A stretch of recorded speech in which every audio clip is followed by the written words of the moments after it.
Welcome to Flat Earth Debate, Uncut and After Show. I'm your host Nathan Oakley, and if you are new to this channel, or you've not done so already, then be sure to subscribe, hit the bell notification icon and join button if you'd like to become a Nathan Oakley 1980 channel member and keep up to date with the Flat Earth Debate.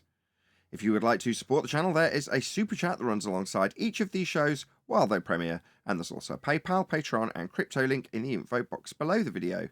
Speaking of Patrons, I'm going to do a quick shout out to all of you who do support me on Patreon, so a massive shout out first and foremost to my new Patrons: John Travolta, J Mel's24, Aaron Bowden, Yoa Numento, M, Iron26, Eric Trosh, Endless, Flat Earth Sage, Goldie McKiernan, Phoenix Rising 86, Retro Bill, More Books, Cannabear, Fiber Oats, Bogey, Michael Kahn, Rob H, John Kays, Patrick Gunnels, Will Brax, Mel B Styles, Troy Shuker, Hairy Blade, Mobile Max 777, Neo the One, Rob W, Open Minded, Reese Pound, Del West Watson, Maria Neelands, Unbelievable Productions, Blue Ridge Ranger, The Real Gabster, Liam Nedrick Jr., Abraham Mohammed, Adrian Quintana, Skeptic 936, Life is Short, Texas Mike, and David Wayne Foster.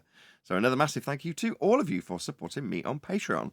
Now I will hand over to whoever is in Discord. No, not Discord.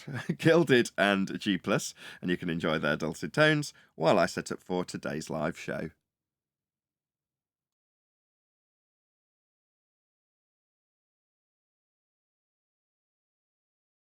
Hello, Diggut. Is it Digol76? Can you hear us? Diego, that's what it is. Is that right? Diego. 176. That's good to have you.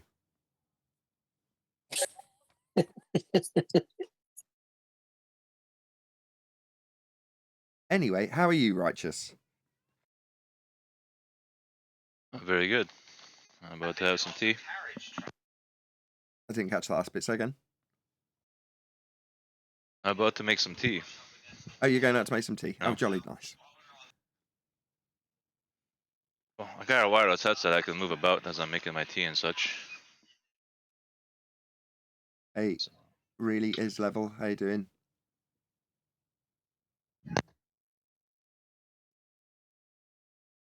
No, maybe not. Plus, I'm already in a wound-up mood today because everything is going wrong on this computer every single time. I don't want to moan about it again at length because I'm sure I've done it multiple times now. But it just bugs me. Just spending ages starting and stopping and restarting software and restarting the computer, and it's getting really tedious. I was just going to ask you what's going on with the new one. Huh? Say again. We both spoke at the same time. I was going to say, why did it slow down so much? Because I got a new monitor in preparation for the new computer, so it was already broken, right? It had been water damaged. Then I got it repaired, and in order to repair it, you had to disable one memory channel, and one of the memory sticks was also water damaged beyond repair. So he managed with all of his cobbled together old memory to put together a combination that worked on one channel. So he got it working with 12 gig of RAM, fine, on one channel, fine. But then I'm like, oh, okay, I'm getting a new computer. Well, then I need a new monitor. This one I bought secondhand for about $70. It's got a whole load of issues. It won't work physically, hasn't got the connections for the new computer. I am going to have to replace it whether I want to or not. So I did. I bought the cheapest monitor I could find that was 4K and then put it up. But then what happened then was I'm then working with a system that's got two 4K monitors on a system that just cannot support them. So it's getting worse. It's already broken. It's already been cobbled slightly and then repaired. And then I've gone, now carry this 50-ton weight. So it's going, no, I don't want to. And I just thought I'd be doing that temporarily for a couple of days until the new computer came. 7 weeks later, I'm like, now this is driving me mad. It's like literally driving me insane when I have to kick my wife out the second she finishes work. And I'm lowering the projection screen, turning off the lights before she finishes work. She's getting annoyed with me because I'm spending so much time setting up, far in excess of what I used to. And it's just because this computer's on its last legs. It's about to die. I wouldn't be surprised if I come back to it one day and turn it on and it just doesn't work at all, given the amount of issues I'm having with it. But I've said this about 16 times so far, so I'm going to say it again, although I just did. Stupid question. Right. Where is this other computer coming from, Nathan? Well, I don't hold want on. to name Before and we move shame on, them, right? Let's put it this way: we've had a load of issues with hardware. Computer hardware has just started to come back into stock. Everyone's starting to actually be able to buy it, but there's new generations of stuff coming out. Everybody in that industry is moaning about this, that, and the other. Prices are high, etc., etc. There's a lot of issues. In the meantime, this is the company. They've managed to get the system together with a very, very bespoke case. So that's taken a little bit longer. Then I asked them to add my higher drives to them. They've used that as an excuse to add a bit more time on, which is fine because they're probably waiting for the case in the first instance. Once they've got the case, got it fitted, got it built, it hasn't met spec. It wouldn't be passive. So they had to add fans, which added a bit more time as they were testing it. And I was a little bit pissed off with them. And then they boxed it all up, got it ready to go, ordered a courier. It didn't come because of a postal strike. So everyone had tied up all of the couriers because they couldn't use the post. So then they ordered another courier. That was by the end of last week. Now we're into a bank holiday, just having gone for the Queen's funeral. Now we're into Tuesday. Presumably they're going to chase up the courier. And hopefully, if the thing exists, it'll be here this week.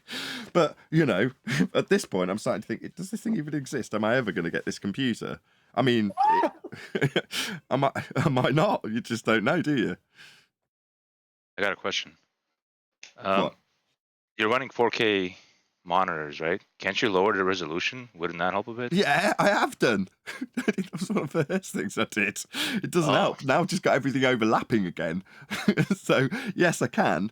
The problem with that is, so if I overlap windows, and especially windows that are running software like Discord and Meet and Skype, which is everything I use, they don't like being overlapped on screen. Now, I only found this out a few weeks ago. God only knows why. But it sends your graphics card into overdrive for whatever reason, overlapping multiple communication softwares, literally overlapping the windows.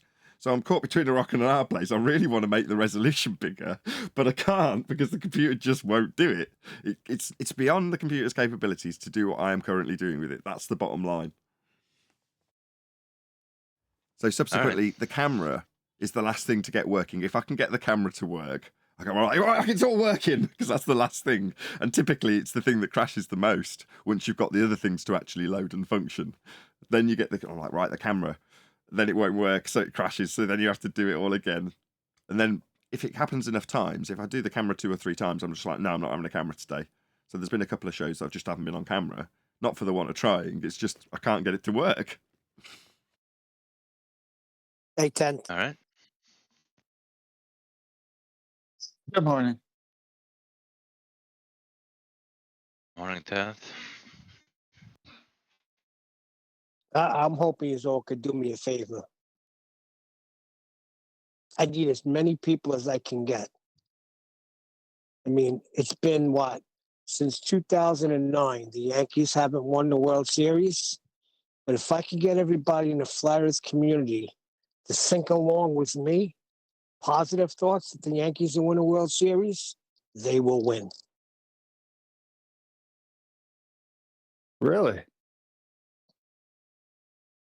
I think people are more concerned about my computer, actually. According to the usual suspects. That Where's Judd in his home run race? He's at 59. But very good. I'm saying that for a reason. There was a video that came out talking about if everybody thinks positive, and yes, it can't be science.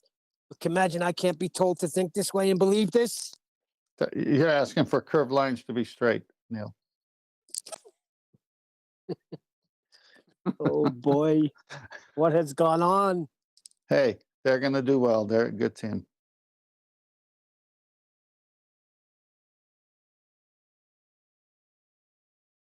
So Nathan, okay. Yes, I saved a couple of screenshots from a couple of shows you did.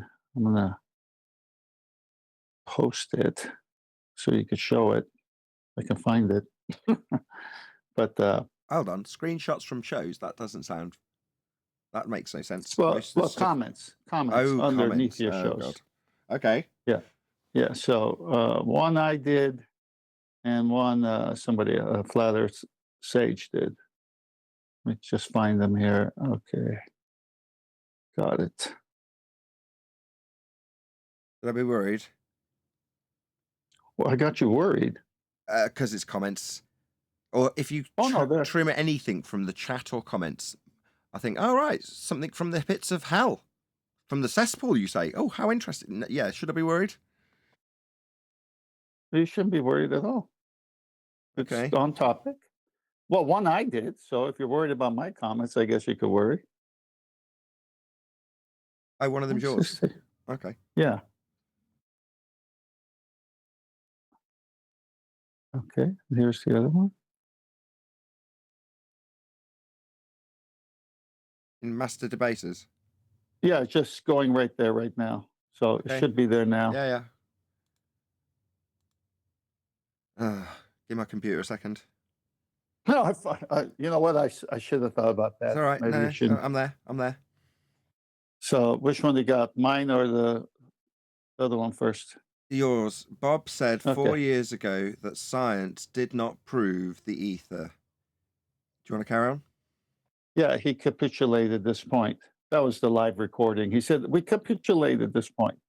Mike said right afterwards, one day in the future, scientific method might prove it, but as of yet, not prove it. So it's just so story currently. Jeranism says science, and that would include the scientific method, cannot prove anything. Whitsitt said science proves cause and effect, but does not apply to ether. 10th Man says all of them are nuts to ignore the obvious contradictions in their own camp while attacking FED and Nathan Oakley personally. Who's the real scammers? Let's go to the next one. Or did you want to comment on Yeah. it? No comment. That's pretty obvious. It's your comment that you could comment on if you want to comment. Next. Oh, on the second one. Yeah, the second one is Flat Earth Sage. It was funny, Jaron had a guy with a degree in physics come on the show. He started talking about the angular resolution of the sun and started to bring up Nathan Oakley. And Jaron immediately cuts him off and says, we're not watching Nathan Oakley. Yeah, that's right, Jaron. God forbid you learn what science actually is. That was from Flat Earth Sage. And then the guy underneath. This is awesome. I'm a new Patreon. So you picked up a new Patreon. Picked up loads of new Patreons. I read them out, obviously, like I do typically in the pre-show or before the pre-show starts. And I was running out of breath. I was like, oh my God, there's a lot more Patreons to read out. Obviously, there's more people that have joined Patreon. Big shout out to all your Patreons. Thank you so much for your support. It's times like these that I lose words, because it is difficult to say how important that sort of thing is, because you're like stressing and worrying, and then the support increases. So people are literally saying, no, I'm going to support you more. So that means so much. Yeah, I'm not rich. In fact, I'm massively poor. I've got another payment to pay on this monitor. I'm overdrawn. But that's not the point. It almost doesn't matter. It does. Flash the super chat. But it's a token, isn't it? It's somebody saying, it's the meaning behind what they're doing.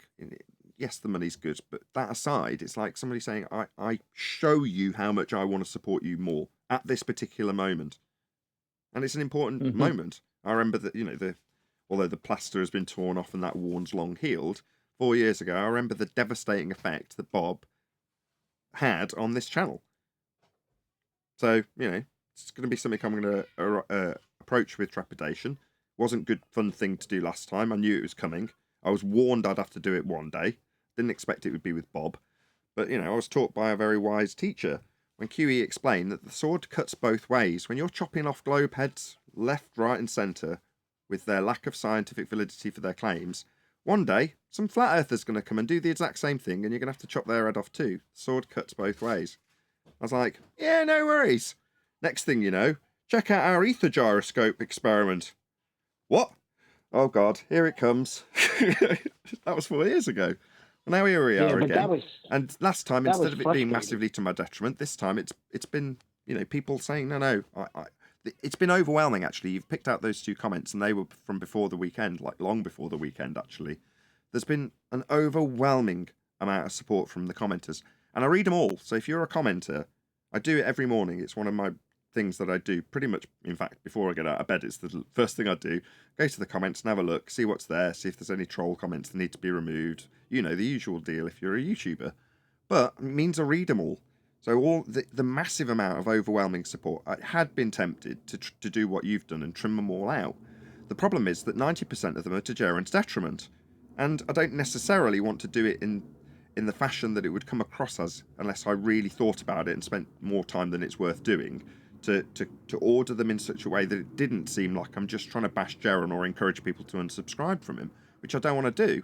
You know, as I said to him when I was getting really frustrated, albeit through this lens of YouTube, I don't want to take food off his table, and I'm furious that he's trying to take food off mine. But in the same token, by presenting the comments, that's the impression that people are giving. I'm annoyed with him, I have unsubscribed. Well, if you put a whole bunch of comments of people saying one after the other, I've unsubscribed, I've unsubscribed, it does just lead to the impression that I'm encouraging you to unsubscribe from Jaron when I don't want to do that. That's quite the contrary to what I'm doing. It stands against what I want and what I'm asking for attractions for, to undo the damage that I perceive as happening to me, while I'm simultaneously saying, actually, no, people have stood by me and offered more support while this is going on, which is fantastic. It's a really nice feeling. Sorry, Neil, go ahead. You got the right attitude, but they don't, and I understand. You always say that you know, a guy's a fellow YouTuber, you want to see him do well. So this is strange to me. But when you talk about that video with Bob, it's funny because they just wanted to plow right through and get to the proof sheet. Let's show what this video demonstrates or explains. Well, that's what science offers, though, a demonstration, an explanation of a cause for an effect you've observed and studied. So it's explaining why it happens. Why does this happen when you stumble across a hot spring? Well, the explanation is heat, water. There's heat, water, you know, boiling it. That's what's happening. That's an explanation. It doesn't need anything more than that. But if you don't have that cause for the effect, you can't explain it. But that's the problem we've fallen into. We're suffering with people who have got either made-up phenomena that have come from man-made devices, and then they offer whimsical explanations that aren't seated in reality. It's like an explanation without a valid cause and effect relationship established with an experiment is just that, a just so story. But when you listen to that recording from 4 years ago? Has it been that long? It is, right? Say again. Is that recording 4 years ago on that show? Has it been that long? Yeah. Well, it's Yeah, it sure almost went 4 by years. No, not fast. quite. It's about 3.5, nearly 4 years. Okay. Well, when you listen to that both he and Mike on the recording, okay, we've capitulated. So we said it's not science. Well, did they mean it? No. Obviously, well, yeah, obviously not. Not even on that show from almost 4 years ago. So from that time to now, he may have used words that you have recorded. Yeah, but we've capitulated that already. Let's move on. Well, you haven't. You just said words and then want to show a video that you're going to say, but look what we see here. This must, yeah, but I thought you capitulated it. So that's what they're mad about. What they're mad about is that they said, okay, it's not science, but we observed something. And can we at least share our opinion with you, even though it's not proven? They didn't say that, but that's what they're mad that they can't say anymore. So you caught them out. You said it's the same thing the Globe did with a trick using scientific method, not using the scientific method and saying they proved something. And so now you're doing it on the flat earth side. Okay, we capitulate, we didn't do it. And then they want to still say they did it. And they're still mad that you won't let them do it. Now, is it you won't let them do it? Or is it the truth of how things are proven that won't let them do it? And you just pointed it out. Well, I think it's the latter. You know what's funny? I thought when Nathan explained that and when he got into that's how we were all deceived from the beginning with the globe, I thought it would really like, you know, jaw something in them where they'd be like, oh, right, nope. Okay, yeah, we agree, but let me show you what this thing shows us. Listen to the explanation. Oh, my God. Well, I listened to the theme song of the Globusters at the beginning of their show, and they have Michio Kaku saying the scientific method, nobody uses it anymore. Why do they have that there? Yeah, that's a good point.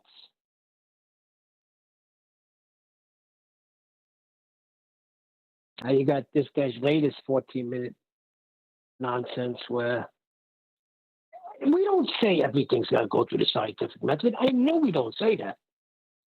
So they're trying to hold that up as if to say, look, all I want to do is put things through the scientific method. No, we never said that. Matter of fact, there's a lot of times where we say, why are you bringing science into this? Yeah, well, it's got to be natural, occurring in nature. It's a cause and effect method. And if it's not, and you go build a contraption, it's no longer naturally happening in nature, and you can't run it through the scientific method unless the three constituent parts are readily available to you, the DV, the IV, and the CV. So, and of course, it gets a little more detailed than that, but basically, if you can't manipulate an independent variable, like the astrophysics can't, because all they do is observe stars moving. Okay, that's the first part, naturally occurring phenomenon, stars moving. Now what? Well, you're stuck. You can't do anything after that. Unreal. What are you broadcasting? We're broadcasting truth, okay?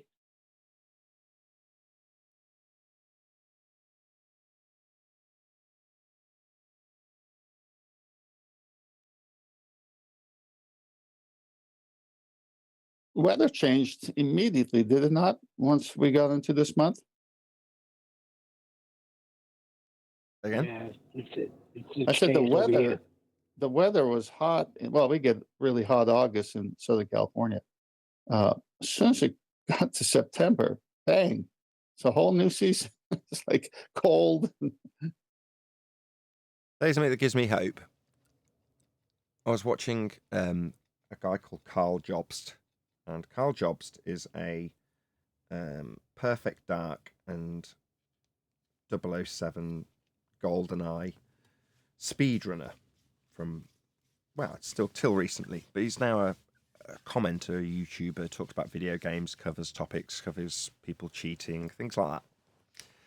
And he's recently exposed market manipulation in collectible video games, sealed old 80s, 90s games that are sold for hundreds of thousands and in some cases millions of dollars.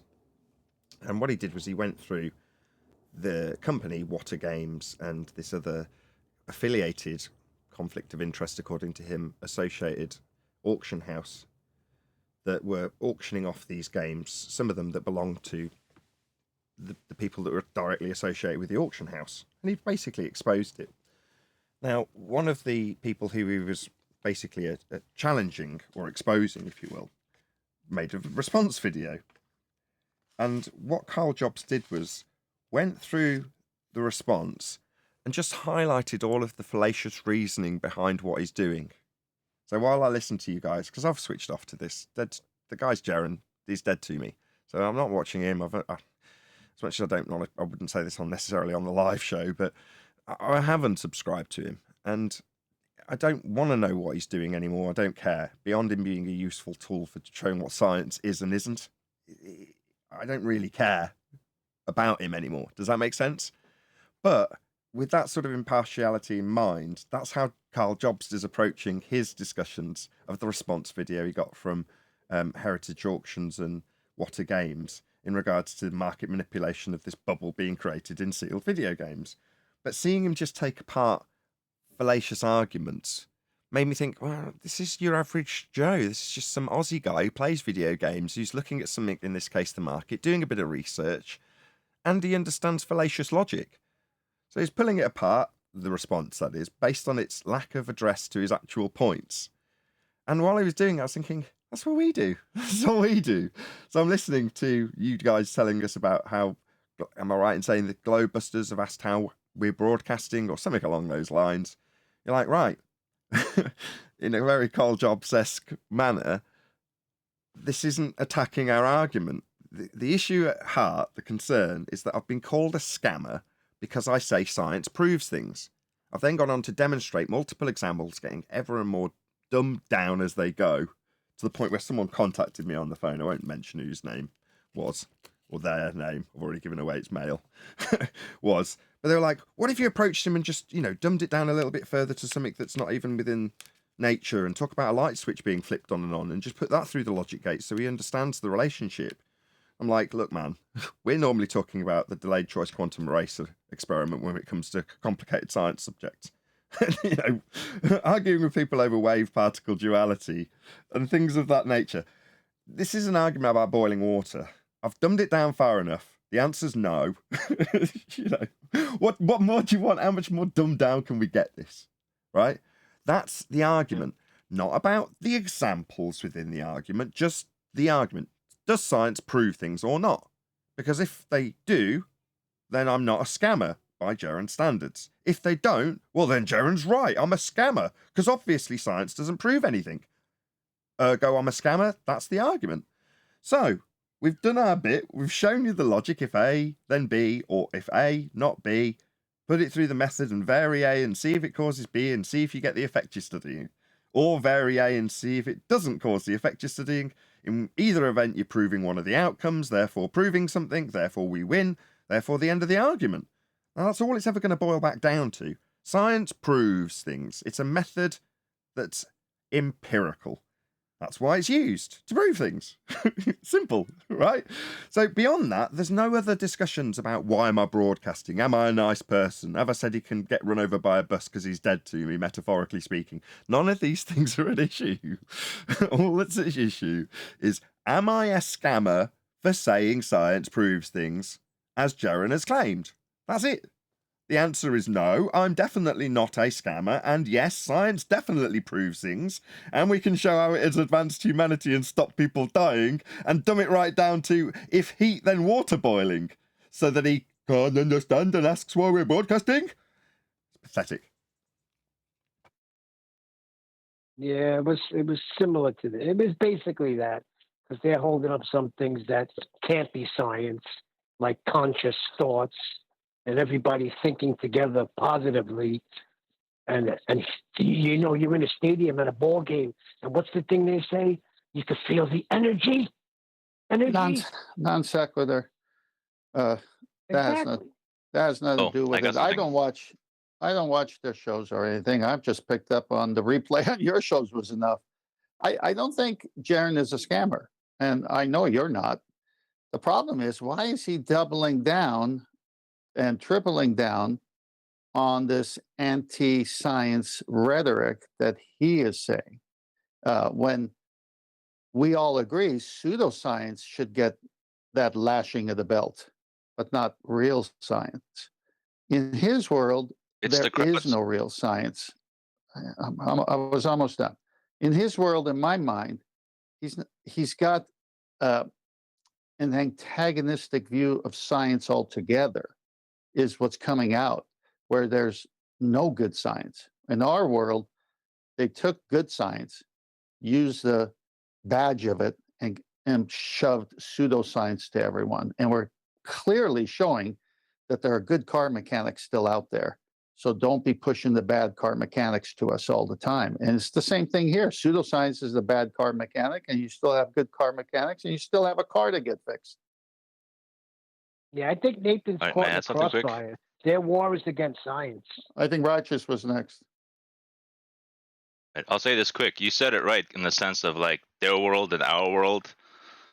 And I noticed this, like no matter how simple something can be, you have to be hearing it a few times to like really get it to sink through. And if they're not watching the show enough, they're not going to get certain things.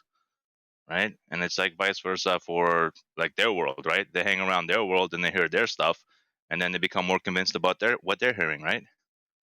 So, well, you might, maybe not, but Neil, go ahead and then I'll comment. Well, I don't agree with that because they're pushing something that can't be validated.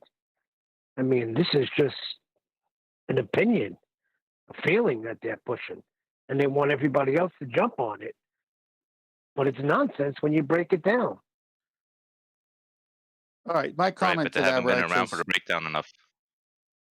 My comment to that, Righteous, is there was a slanderous comment made about me taking angles from a certain place.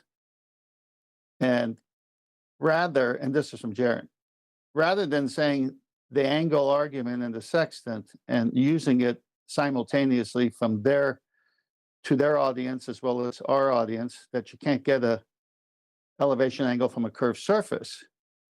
It was used to make a bad joke. So they're listening enough to know what an angle is, but then they use the angle for an off-color joke instead of using a flat earth proof to help them and their audience understand. You can't get an elevation angle from a curved baseline, which means no navigator with a sextant is navigating on a globe. I haven't heard anything. Have you?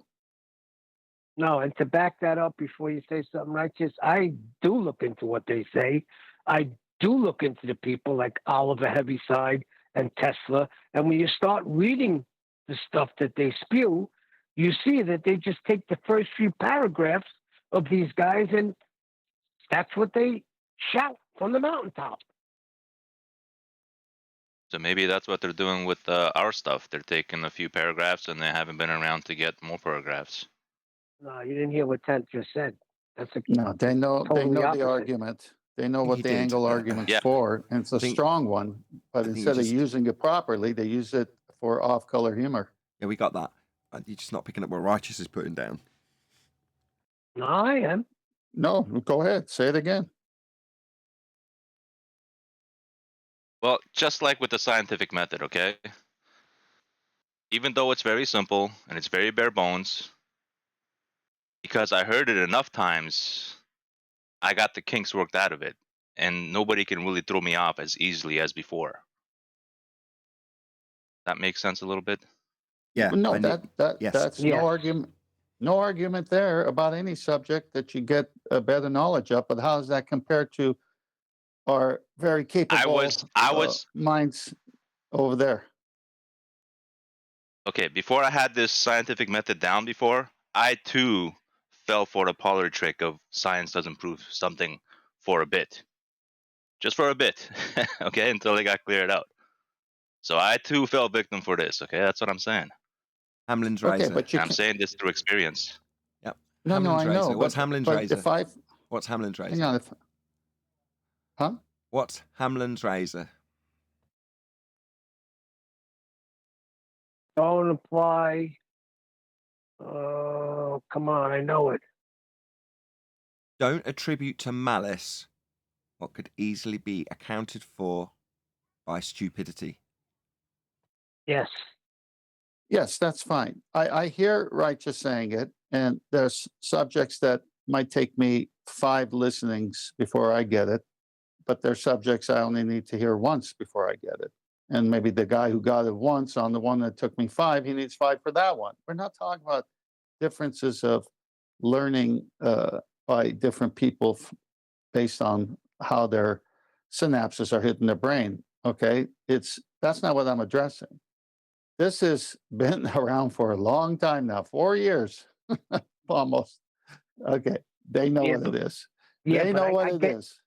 I know what Righteous is saying because I fell for that Mickelson Morley nonsense too. I was preaching it until I came to flat earth debate, and I got schooled up. But maybe people are not listening enough.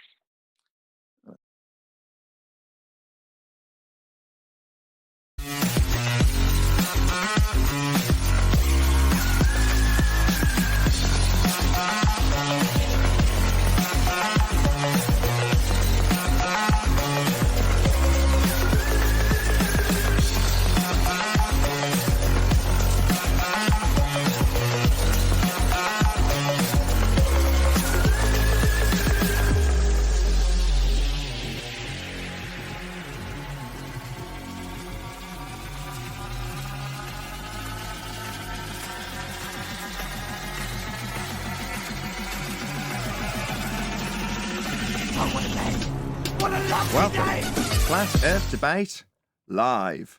I'm your host, Nathan Oakley, and my camera has broken. If you are new to this channel or you have not done so already, then be sure to subscribe, hit the bell notification icon and join button if you'd like to keep up to date with the Flat Earth Debate. If you'd like to support the channel, there is a super chat that runs alongside each of these shows while they are live, and there's also a PayPal, Patreon, and crypto link in the info box below the video. Most importantly, if you'd like to join the discussion, simply mute the page you are currently watching, then click the link in the info box below this video to join the panel and express your views on the nature of Earth. If you do join, please don't swear. If you do, you'll be ejected, and if you are, please don't try to rejoin the stream using sock accounts. You'll be warmly welcome back on the next stream. Please also share the show on social media. Sharing the show obviously increases the live audience, but this in turn increases the chances of a more diverse panel, so please share the show on Facebook and Twitter. Now, we are joined by Neil, 10th Man, and a whole bunch of people in Gilded, so welcome one and all. Good morning. Good morning. Where's everybody? Morning. Is that how you greet people? Where's everybody? Me moaning about my camera in the pre-show turned into me getting overly confident, thinking it would actually work for the first time in about a week. And it's just my gormless face staring at the staring at the monitor when I go out live. Isn't that wonderful? Anyway, any evidence of a physical geometric sphere edge horizon formerly known as the curve of the Earth?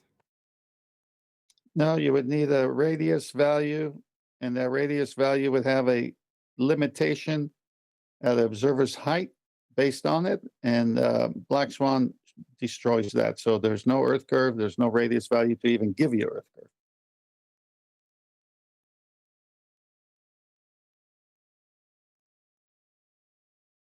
Okay. Any evidence of axial rotation of the Earth-based variety? Well, what would you expect? Any axial rotation of a globe when we just destroyed the globe? No, there's no axial rotation. We see the stars moving, and they say that it's really us moving, but we don't feel any sensation of us moving. Then they do a bunch of little tricks to tell you, well, you're really moving, you just don't feel it. Any evidence of the R value, Earth radius?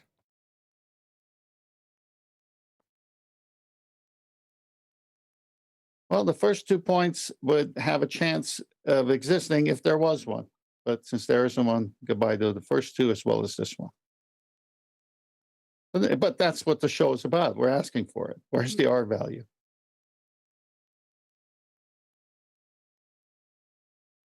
Feel free to pipe up from Discord. Any evidence of the distance to the sun? Or the panel. This is just me can answer all these questions. I didn't Neil with you. I don't know where he is. Yeah, no knowledge of the distance to the sun. We have an angular relationship that we can use, but that's it.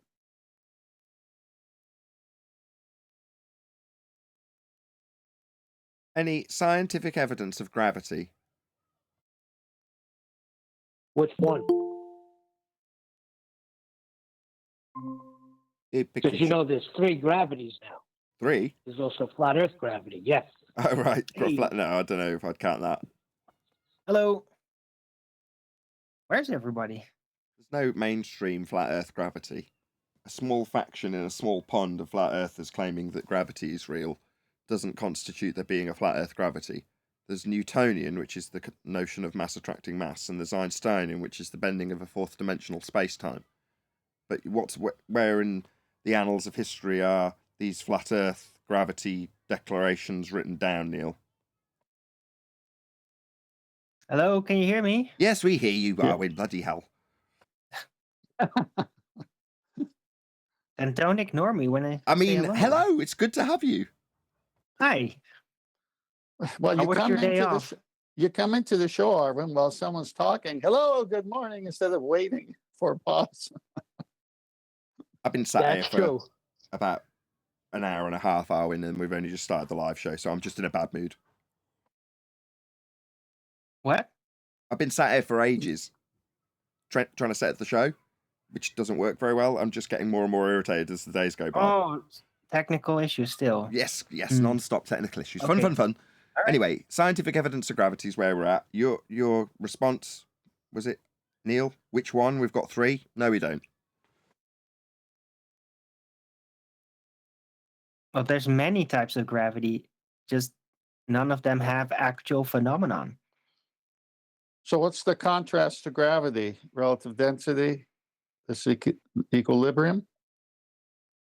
No, that's a description when scientifically validating a phenomena we observe. Some things go up, some things just go down, some things remain neutral. And you can establish why that happens based on the density of the medium. So the disequilibrium, i.e. some things would go down. So some leaves that are floating on the top of the water, you suddenly watch them sinking down to the bottom. Well, why does it do that? Well, you can put that through the scientific method. Anthony Riley did precisely that. Right. So if someone's listening and they're saying gravity's not real and it can't be proven, so then why do things fall? You just described it. What makes what Anthony Riley did science when what I did and what Nick Fouquet-Word did, or what anybody did when they added salt to an egg in some water? What made what Anthony Riley did different to what I did or Nick did? Anybody know?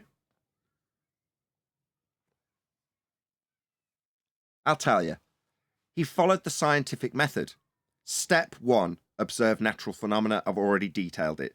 In nature, some things go up, some things go down, and some things remain neutral. That's the phenomena being studied. Step 1, observe natural phenomena. Step 2, formulate a viable hypothesis. That is your prediction. The density of the medium causes the item to change vector. The vector change is the phenomena. The density of the medium is the presumed cause of the effect. Your null being the density of the medium will not cause a vector change. That's the null. Then you do an experiment. That's an actualization of your prediction of the cause of the effect you studied that you observed in nature. That is to say, you vary the density and see if it induces a vector change. If it does, you validate your alternative hypothesis. If you do not, then you validate. That's prove your null. Anthony varied the density of the medium in line with his scientific prediction, that's a hypothesis, and induced the predicted effect. That would be the phenomena he observed in nature. Ergo, he scientifically validated the cause of the effect observed in nature. Ergo, his outcome is a scientific one. He scientifically validated the cause of the effect. Is a non-physical medium. Pardon? Physical medium? Physical medium? You have to string that into a sentence, I'm afraid, whoever that was. I'm saying, what if it's a physical medium? You're breaking up. I didn't get that the third time either. One last try, Jorge. What if it's a possible physical medium? This is not going to work. I'm sorry, Jorge. Drop and rejoin. You just can't make out enough words to understand your context. Sorry. I think he just needs to lower his audio sensitivity a bit more. Yeah, it could be a technical issue there, Jorge. Lower your audio sensitivity. Whatever the hell that means. Yes. Lower your physical medium. Okay. So are we all clear what Anthony did in regards... The reason that was discussed was because somebody asked it in regards to gravity. Did I at any point in my discussion of what Anthony Riley scientifically validated in terms of cause of an effect he observed in nature, did anybody mention anything to do with gravity or anything that was manipulated as a presumed cause of the effect observed being gravity? Was that at any point disclosed? No. But it's got sod all to do with gravity. So then the question becomes, well, what is gravity? Who's claiming it? You tell me what it is. And if you say it's something affecting our physical reality, you better show me it doing that. Not show me a different effect and not validate that you're just so story of gravity, be it a bending conceptual fourth dimensional space-time, as in Einstein's gravitational conceptions, or mass attracting mass. Either way, you just got to show me that. If you don't, then you haven't. Hey, Chocolate? Good morning, guys. So when morning. Neil deGrasse Tyson wants to do the parlor trick and grabs a microphone and lets go from his hand and it hits the ground, he's basically saying that's gravity. And yet we can't even observe mass attracts mass in our daily life. Mass attracts mass.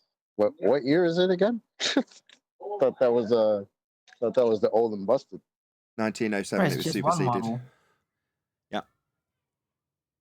It's just one model that's no longer officially recognized because it still had claims about the physical reality that people could basically disprove.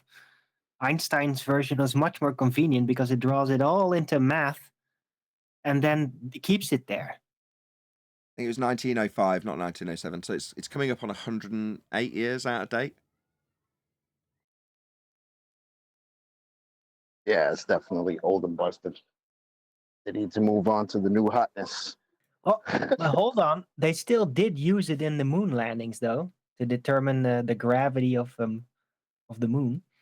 Okay, so QE shared with me I don't know where he got it from. He didn't cite any source. It was a trimmed out, posted up video that had a very well presented guy with a nice backdrop talking about Bart Sabrell's video, where a guy who was the son of a security guard on one of the doors of two of the hangars that were cleared out so they could be filled with the sand and cement mix so that it could be used to fake the moon landings, right? So he's disclosed all this information essentially on his deathbed as he's dying with cancer, having kept the secret under the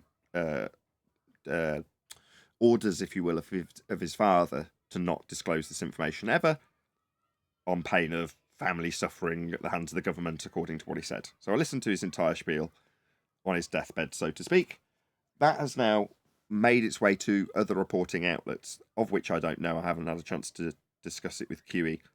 But it's a very, very interesting story. We already knew it was all fake, and it had to be. There's no other option. It couldn't not be fake on account of the fact they haven't gone through a second law of thermodynamics violation, sky vacuum, to get to the moon to film it for real. So they'd had to have faked it somehow. Doesn't really matter how, but this guy's basically alluding to how his father told him they faked it. Because there was a lot of building work going on, it didn't matter. Nobody would have noticed a load of sand and building materials like cement mix going missing to make the set, for it to then be completely sterilized afterwards, i.e. cleaned, to the point where no one would know that anything had happened and everything was returned to normal or normalized. So there we go. There's somebody, a whistleblower, so to speak, who's telling you on his deathbed, there, they faked the moon landings. We already knew they couldn't have not faked them. They had to fake them because they claimed to go to Narnia to do them. It's like saying, yeah, they dressed up a hangar to make Narnia. They didn't really go to Narnia through the wardrobe. Really? Yeah, we know they're not going to the moon because the space that they went through, that would be a second law of thermodynamics violation, sky vacuum called outer space. We'd all be dead. None of us would have any gas to breathe. The gas we breathe would fill that space. They definitely didn't travel to it to go to a moon. So yeah, they faked it. How they faked it, we're now finding out, was with sand and cement mix. Yeah. I already knew that as well. I didn't know what they used, but I knew it was on a set. I've been saying it since the day I arrived in Flat Earth. It's blatantly obvious, having worked in performing arts and trained as an actor, what a bloody set looks like, what High Wire looks like, and what faking moon landings looks like. Go and have a look at the moon footage. That's what faking the moon looks like. Crappy old 60s footage. It's terrible. Very low standard. Well, didn't the Red Hot Chili Peppers write a song? It said space may be the final frontier, but it's filmed in a Hollywood basement. Well, in this case, it's actually filmed in a hangar. Yeah, I'm not sure if it was QE that also posted it. I did post that video originally because obviously, they had to fake that, and that's after the fact for us. But I thought it was interesting because here you got a guy on his deathbed, swearing, making Bart Sabrell swear that he won't release this thing until he's dead, and basically what you just said, you're setting up this whole hoax. So I thought it was pretty interesting. Yeah, it was. Well, did you? Go on. I was going to say, well, did you hear that the Chinese found the next precious metal on the moon? No, they didn't. But did I hear that they lied about finding stuff on the moon, having travelled through a second law of thermodynamics violation to get to a place we can't visit, a light in the sky we call the moon? I didn't know, but no, they haven't. Right.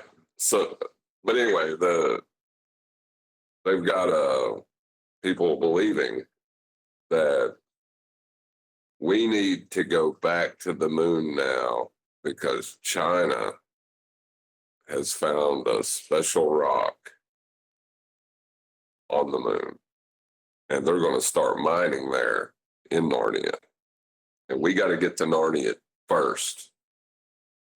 I could take the mystery out of this. It's just petrified wood. A museum in Europe has a piece of it. Got an update on Skype. It's actually adamantium that they're mining. Very valuable. I say it's vibranium. I was thinking of bullshitium. Bullshitium is an alternative, but the Chinese have already mined all that.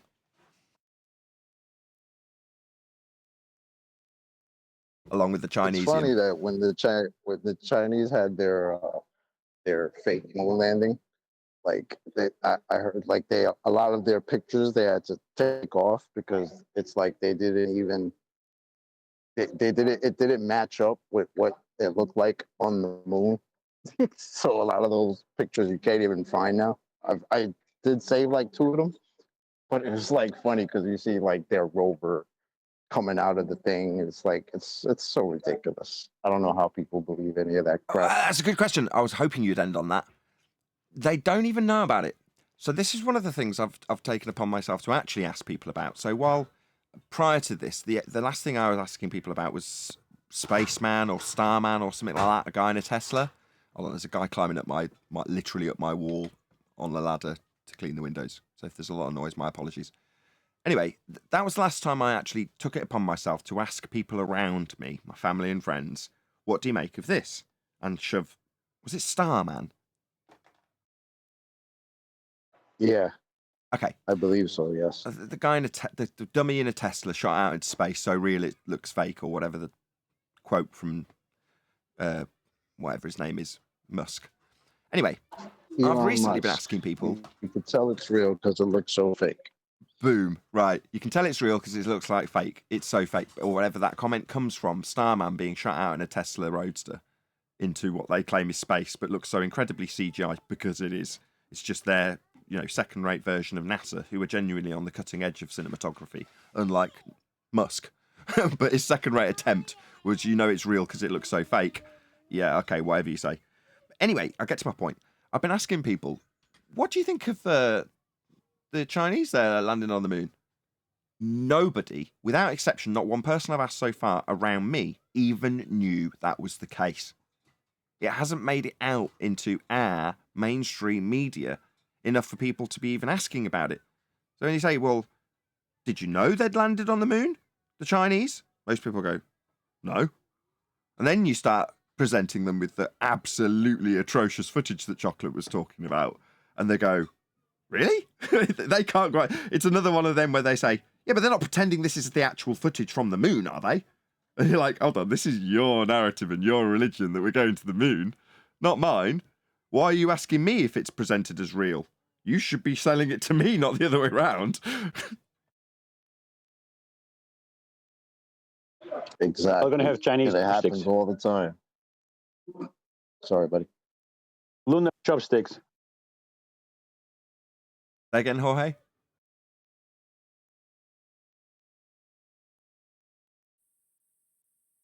He said lunar chopsticks, I think. Jorge's got a mic issue today. From the petrified. It's not Jorge's issue. It's just getting used to Gilded. So I think his mic line was he's just overly cautious, which I'd rather he was now that he's, But you're okay now, Jorge. You sound clear enough now. It's all good. Cheers. No problem. I was referring to the petrified wood. You can do chopsticks with it. Gotcha. It's not that big. It's not long enough. We went to see it. So I've actually still got this video up. It's on Flat Earth Meetings or something like that in the playlist under my channel if you go to the front page. And in there's we went to Hereford. I believe it's in Hereford. I can't remember. Anyway, we went and saw whatever the equivalent of the British Space Museum is out here, and they've got one of the moon rocks, the petrified wood with all the sparklies in it. So we got to go and have a look at it. But yeah, it's not long enough to make chopsticks out of, though. Not that that's very useful to know. We haven't actually asked the space question. Is there any evidence you can have gas pressure? That's what we're all breathing, 14.7 psi at sea level, without a container.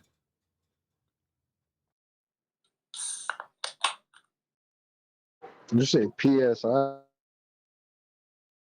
Yeah, pounds per square inch. Pounds per square inch of what? Pressure.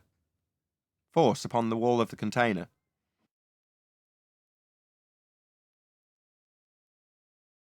Yeah, it just sounds like when you say pounds per square inch, you're talking about some sort of a volume.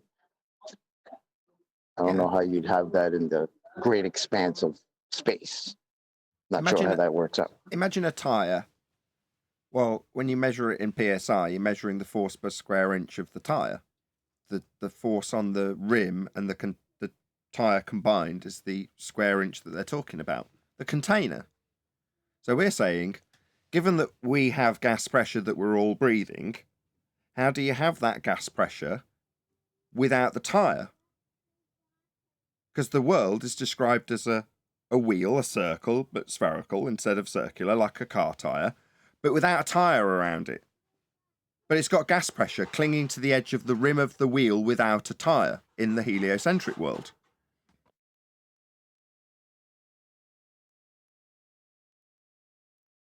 It's just a complete lie. Space is fake. Narnia, by equivalent. There is no outer space. If there was, we'd all be dead. The gas we breathe would fill that space.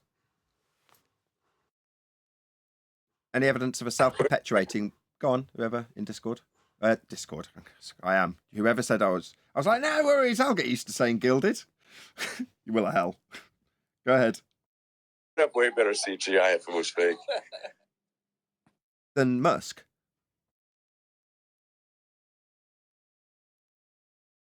Way better than what? You can tell it's real because it looks so fake. Oh, it's Musk's recording. It was a soundbite. Thank you, Creation Bear. You can tell it's real because it looks so fake. No, we can tell it's fake because it looks so fake. And it's a second law of thermodynamics violation to assert that you got this car to be jettisoned out from the gas pressure we're all breathing into an area that the gas would also be able to travel to, because gas moves at high velocity. As fast as your rocket, well, the gas would just follow it straight out into that area where the car is. So, yeah, we know it's fake. It's not that it looks fake. It's that we don't need to be told Narnia's not real. Outer space isn't real. It's like Narnia doesn't exist. We'd all be dead if it was real. Can I pile on? You guys see the new Fast? Did you guys see the new Fast and the Furious movie? No, but where I'm they launch a car in space. Duct tape fixes a seal. What else does it got? Are they? Oh, if it's anything like any of the other Fast and Furious movies, it's very much tongue in cheek. So I would assume from that they're taking the piss out of it. Am I right? It's over the top. If that's what you meant, it's very, very over the top. But I had some good stuff. I even had instead of spacesuits, they had to use scuba diving suits. Let me just rephrase it right.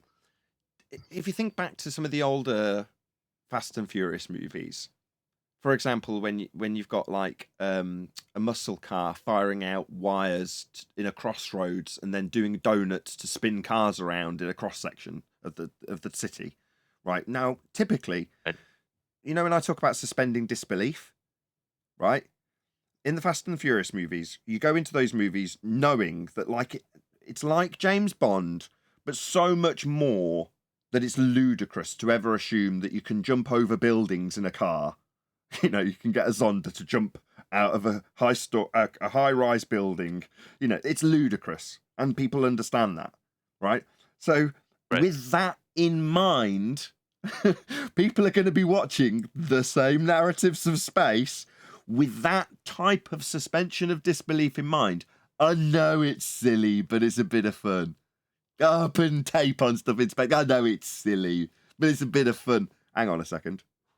Do you see where I'm going? In a sense. Well, in real life, you just need a thumb. You don't even need the tape, right? That's the story we get anyway. But it was quite a shock because I was watching this movie and this was happening because I didn't see no trailer or anything, and I'm like, wow, and it almost looked like. Sometimes it almost feels like they follow the narrative that, like, you know, is out there on YouTube in regards to this scene, right? Because it almost seems like they're poking fun at some of the stuff that we point out. But anyways, yeah, there's a car in space in there, you know, on a rocket booster. And I was gonna say it looks pretty real. I guess it looks more real than what Musk showed us.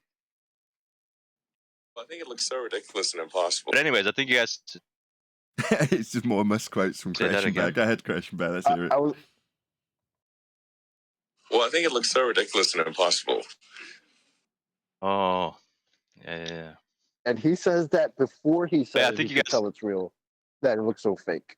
Yeah, he's over-apologetic. That's how he starts the interview about the car he just put into space. That's how he starts his interview. It's like, what? Is this serious right now? It's crazy. Guys, that's his disclaimer. Go on. Given all that you, like, I could give you everything that you just said as being true, but we still got to beat the Chinese there. Okay. We still got to beat them. That's Musk delivering his disclaimer so he can never get sued for lying about it. I don't view it that way. I really don't. Maybe, but I more view it that if you guys keep up with the behavior panel when they're talking about people and how they lie, it's just he knows he's lying, he knows he's bullshitting, and he's making apologetics in advance because in his mind it doesn't look good enough. He's just being honest in that regard. You know it's real because it looks so fake. He's taking the mickey out of you in your own psychology, but he's also making apologetics for how crap it actually looks. That's what's really he's hiding the meaning of his actual words behind his actual words because he thinks he's clever. Okay. You're not that smart, Musk. I can't take this anymore. Listen, does he have a space program or not? A space program? Yes. Sorry, what's a program?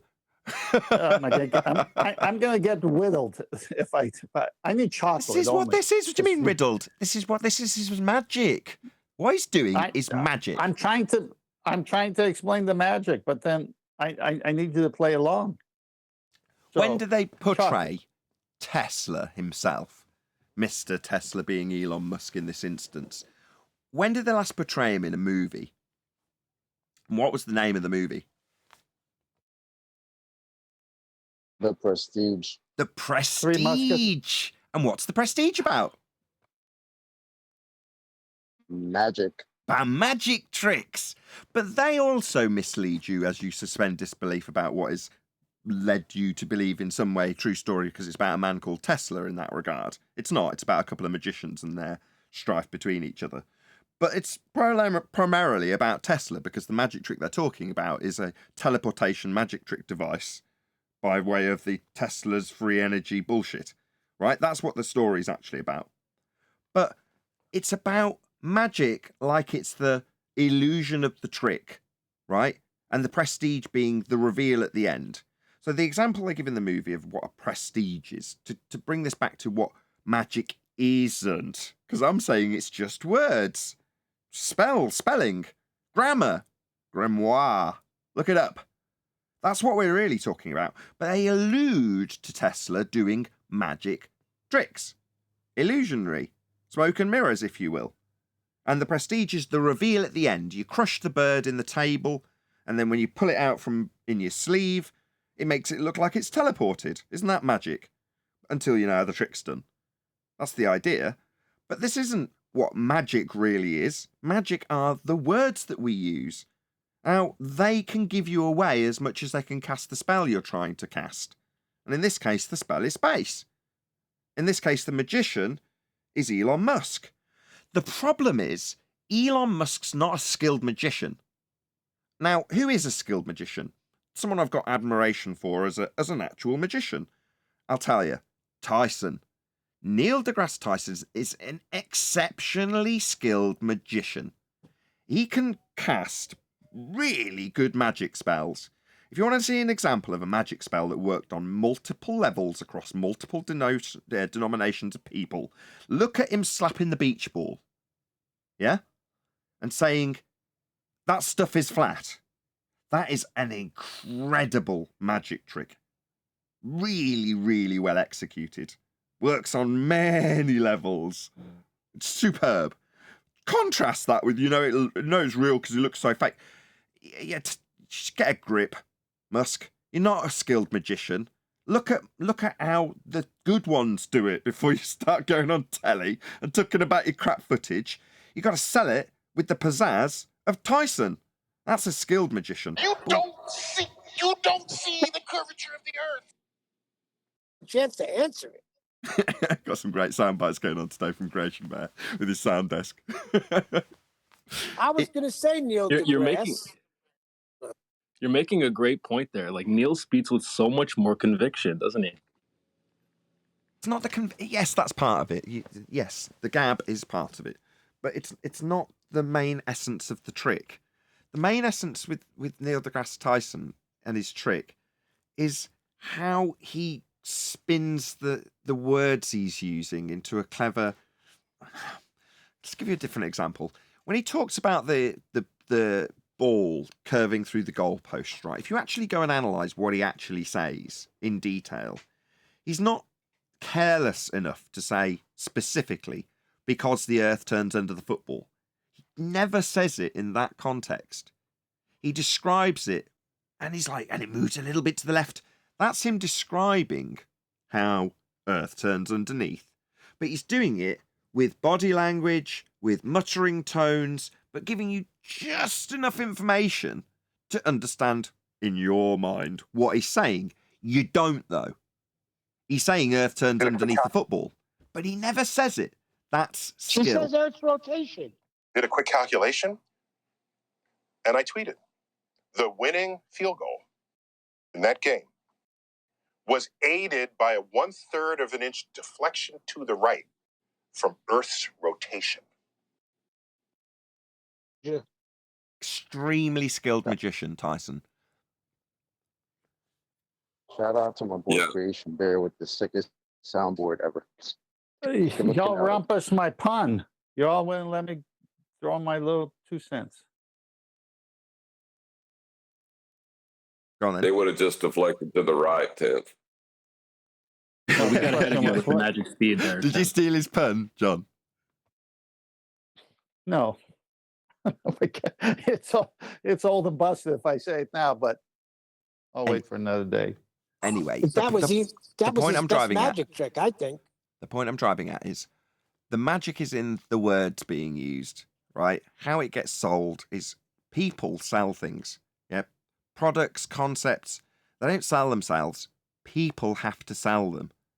And the skill of the salesman is the gab. So whoever earlier was like, it's in how he's saying it, in the passion he puts into it. And I've seen many different interviews and many different phraseologies to know that he's doing it on the fly. It's not coming from a script. It's his own intelligence in his own magic trick. His exceptional understanding of how his magic trick works, what he should say, what he should avoid saying. All of those things are well and truly present when you see Neil deGrasse Tyson in an interview scenario. Even if he's aware of what the questions are going to be, even if they're scripted questions, he still has to a certain extent, put the intonation in the phraseology to get the magic trick to work. And that is what magic is. It isn't in the images necessarily. They just help. You've got to have a guy standing there selling it to you. Now, this is where the crux of the current argument between Jaron and myself is also useful in an educational context, because it's the difference between looking at how logic works in the case of the scientific method in this argument. So it's proving things with its empirical logic. If A, then B, or if A, not B, and an only or outcome from one or other outcome being the only result that you'll get to prove whichever you find is the case when you vary A and see if it does or doesn't cause B. Well, you contrast that with the words of men. So throw up Jaronism with his wiki search parroting off what Google says in the headlines about science doesn't prove things. from a man who hasn't got any science. Look, science only disproves things from a man who hasn't got any science, etc., etc., etc. Well, the words of men are magic tricks. That's where the deception comes in, when we're trying to explain how, yes, they say they've got science, yes, they say they've got experiments, but this is what the word actually means. And if you don't know what experiment means, or what science actually means, and how it's used in context with nature, that would be natural science then. If you don't know, then you're being duped, because they do, and they're using it to their advantage. That is magic. They're using the words, they're using the grammar, and they're phrasing it in such a way that either catches you out, like with Tyson, and it took a 1/4 inch deflection to the right because of Earth's rotation, with a very carefully placed pause in between. Well, there's a mental break that you're going to take in that pause that he put in that little statement to not connect Earth turning underneath football. And he hasn't said it, so he's not caused any problems with the undoing of his magic trick that Earth turns underneath stuff when it doesn't. Yeah? So that's what I'm trying to convey when I have arguments like this with people who deny science, in this case, Jaron. Well, no, knowing what science actually does means when you hear someone use that word, you will immediately contextualize it with what it should mean and try and find out if it does for them. So when someone says experiment, do you actually mean empirical proof put through the scientific method, or do you just use the word to make me believe you proved something? Let's see which one it is. Because then you're undoing their magic tricks. That's what we do here. Undo magic. And one of the magic tricks is a scientifically based one. Doesn't mean that I've got to become a scientist. It doesn't mean I've got to advance humanity by figuring out the cause of some, I don't know, effect that's causing people to die. Doesn't mean I've got to advance people with some scientific validity that will go on to create great technology. It just means I have to understand the magic of using those words out of context. And if you, as the audience member watching this or listening to this now, can say, I do appreciate that when someone says science, it has a meaning. And if you listen to my recent clip from 4 years ago with Bob, and he says it's just semantics, and I say, how dare you? Because that's what this is really about. The reason I got so annoyed and so tetchy with him when he said that is because semantics is words and their meaning. And that's critical. Because when he says, well, let's go and have a look at this video that's contextualized as being an experiment, then that is the semantics that's being used to deceive you into thinking it's proof. That is semantics. So casting it off like it's just words and their meanings. Yeah, science and proof being the context. That's the semantics we're talking about. So hopefully this little diatribe has got you to all understand that it isn't about science, it's about magic.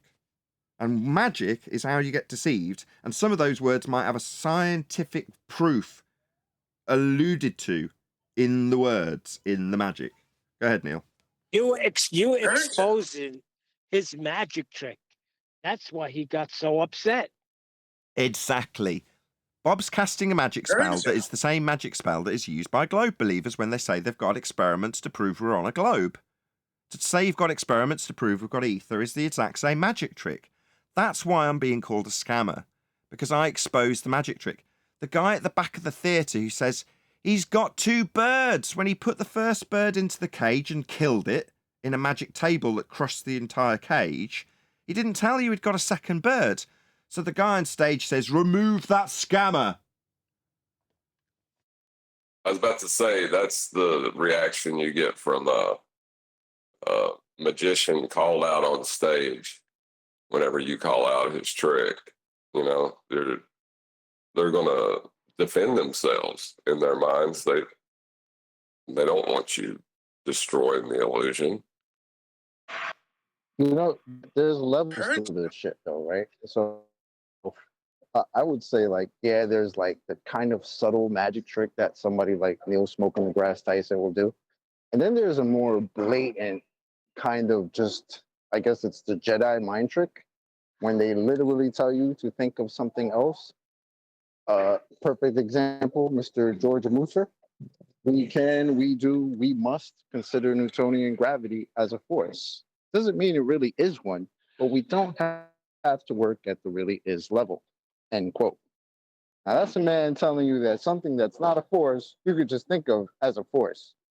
So if that's not a Jedi mind trick, I don't know what is. Well, That's crazy. he's telling Fight the Fat Shirt that you're not smart enough to understand this. Just accept it as a force because it's something you can get. That's what he's doing.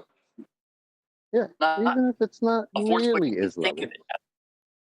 Hold on, go ahead, Creation, but I think we've got another soundbite. You're on fire, mate. It's a similar thing with Newtonian gravity. We can and do, and we must think of Newtonian gravity as a force. That doesn't mean it really is, but we don't necessarily need to work at the really is level in this case. We don't have to work at the really is level in this case when talking about gravity as a force that I give you permission to think of it as.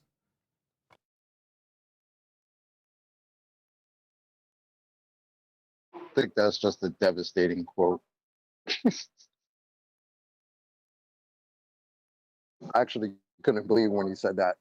I was like, am I really hearing this? Is this really going on? So can I get back to my question that got hijacked?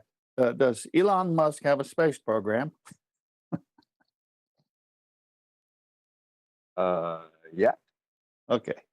And in this space program of his chocolate, does he have engineers that design his rockets and whatever material they're made out of to withstand the temperatures and extremities of space, the so-called space?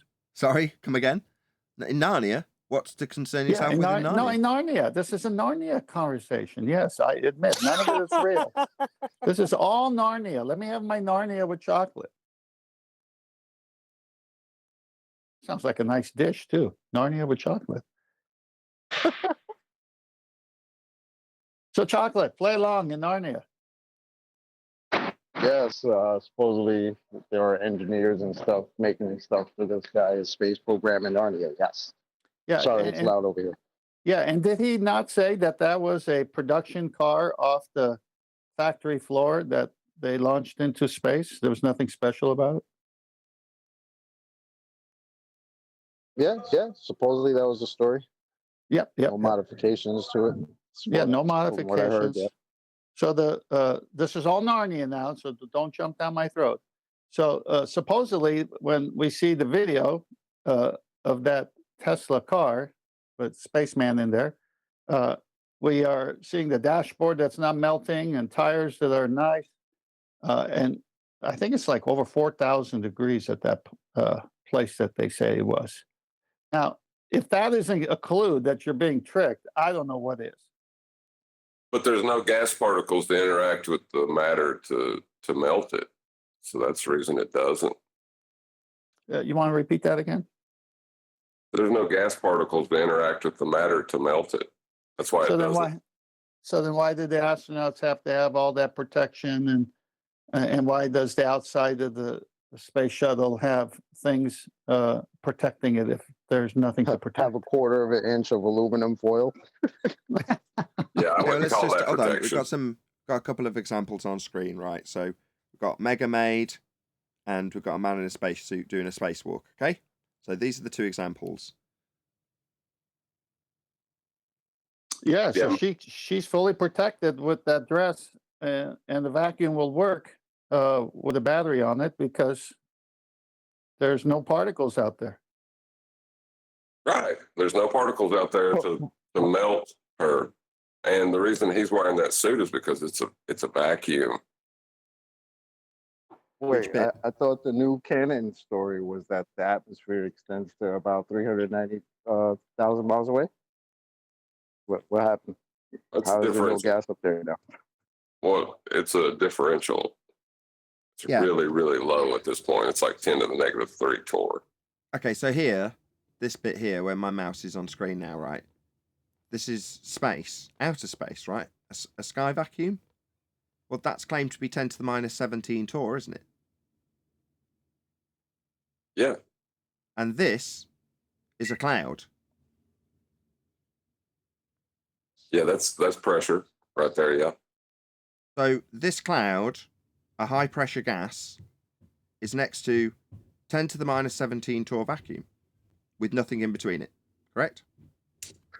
Thank goodness those air molecules have little springs on them, or we would Springs? just lose all that air. Springs? What do you mean springs? They got little springs on them. No, they don't. That's how gas works. No, gas expands in all directions. No. Let's get that cleared up. Gas expands in all directions at high velocities.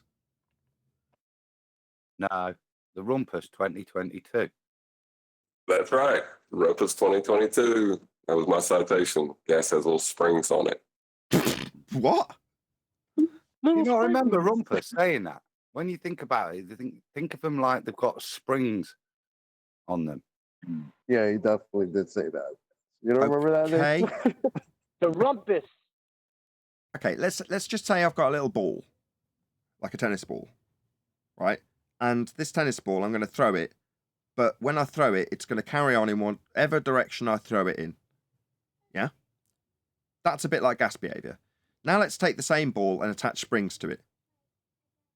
What the hell difference does that make? Those springs are attached to the Earth, so that they can only spring so far away from the Earth, I think was the... That's a tether. No, that's not correct, because gases fundamentally in that state are unbonded. They're not attached to anything. They're not attached to the Earth with a spring that's going to go, like in Wile E. Coyote, and come back down again. No, but well, that's the point that think of it like that if you think you live on a ball, because it's the only thing that could allow gas pressure next to a container is to have an imaginary tether to defy gas behavior. Okay, well, gas is unbonded, so no. I'm glad you understand this. Gas is unbonded, so no. What Rumpus was claiming is that they have little springs and they spring off the surface of Earth and they go up and then they come back down. That's what he was saying with it, saying, like, you look at bouncy balls. You bounce it off the floor, it goes up, but then it comes back down. So what he's actually insinuating is that they have weight and they're brought down via their weight, which was given to them via a force of gravity due to an attraction between masses. I see. So like gas go down, go boom, boom, like bouncy balls poured into a fish tank, that sort of thing. That's what he's claiming, yeah, with that. All right, but gas doesn't do that. Gas comes out of the ground and goes up. It expands in all directions, all vectors at high velocity until it collides with something. Now, it can collide with other particles of gas. That can happen. It does. Down at ground level, gas is banging around all over the place, into each other all over the place. But as you go up, obviously, you're filling the container. That means dissipation. It's dissipating, getting further apart, less and less likely to collide with another gas particle. But eventually, it's going to either get more and more dissipated as it expands into the available volume, as per entropy law, or it's going to collide with the walls of a container. It can only do one or other. If it doesn't collide with the walls of a container, it just expands in all directions. It doesn't reach an arbitrary height like a solid bonded bouncy ball and come back down because it's more dense than the medium that it's in. At that point, the gas is the medium, and it's just expanding in all directions when it's in that state. Then that would debunk the rebellious gas particles who decided to, instead of acting like what gas would act like, do the opposite and actually retain this pressure without any form of a container. So, thank goodness for those guys. I think I know what the problem is, Chocolate. Nathan's wanting to work at the really is level, as opposed to the level that allows the ball to maintain gas pressure without a container. Right, and if you don't have the rebellious gas particles, then they're not going to be homesick moving in with the direction of Earth to allow for conservation of momentum. Okay, let's just fill people in the audience because they might not know what the hell we're talking about. So on screen now, we've got your Mega Maid and Spaceman, yeah? I'll just take whoever this is, Adam off for a second. Okay, so around about here, somewhere around that sort of markish, we're going to draw an arbitrary line. That is, say, I'm going to make it up. and I'm going to give this line a name. I'm going to call it Carmen. So we're going to have an arbitrary line called Carmen that I arbitrarily draw. About here is good. Okay? So that's where we're going to say that at that point, the gas expands, as it does, up to that point. But then the gas particles turn around to each other and say, you know what? I'm not going to obey this law anymore. I'm a free spirit. This entropy law? Nah, not for me. And as a sign of my defiance of entropy law, I'm going to burn my bra right here at this line we're going to arbitrarily call Carmen. I'm going to stay here. I'm going to eat cakes. I'm going to moan about men. I'm going to put on a load of weight. And I'm going to fall back down to earth. Because that is what I am going to do. Because we are the defiant gas particles. Stand together. I don't know why we've feminized them, but we have. They're feminine in this example. Well, no, they're also traveling along with the rotation of Earth, so they're homesick too. So that's why they do that. No matter how much they want to defy the gas law, they just find that there's another arbitrarily imposed law that isn't real that they have to obey even if they don't want to. And if they don't, the people on the ground just pretend they do anyway. So it's like we're chilling here at the Carmen line and the people below just say that we're moving around with the ground still attached to it on springs. We're not. We're free spirits. We're burning our bras. We're staying where we are here at the Carmen line. We're not moving along with Earth because that would be a violation of a different law, but we don't want to be involved with these laws anymore. We're here chilling, eating cakes. Being in their narrative, there are the rebellious ones, and then there are also the ones that actually do want to act like gas and supposedly do escape. Do you think those are the ones that just get their asses kicked by the rebellious ones, and then the rebellious ones just kick them out? No, they get gathered. Wouldn't you think they get gathered up into these special containers and taken off for weighing, so that the guys on the ground can tell you how much by weight we lose to the sky vacuum daily? Because you would think we would just lose all of it, but apparently, not only would you lose all of it. If this black area was a sky vacuum, 10 to the minus 17 torr, there would be absolutely zero opportunity for the gas pressure to ever develop in the first place. So the first gas particle would leave the ground and vacate the surface and go, whew! And then the second particle, we're going to pretend my mouse is a gas particle, comes out of the ground and goes, whew! And that's what happens to every single subsequent particle of gas that is ever created from ground level ever.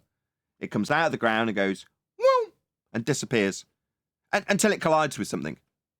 So we would never have developed gas pressure in the first place if the sky was a vacuum called outer space. It isn't. You mean as it's trying to maintain the outside of a spherical object moving around a gaseous object in a vacuum at 66,600 miles per hour? You mean like that? Gas fills the availability of volume it has to fill. But what if you take again? What if you take a bucket and fill it with water and spin it really fast? Will the water come out? Goes like this, Neil. Yeah, that's so quality.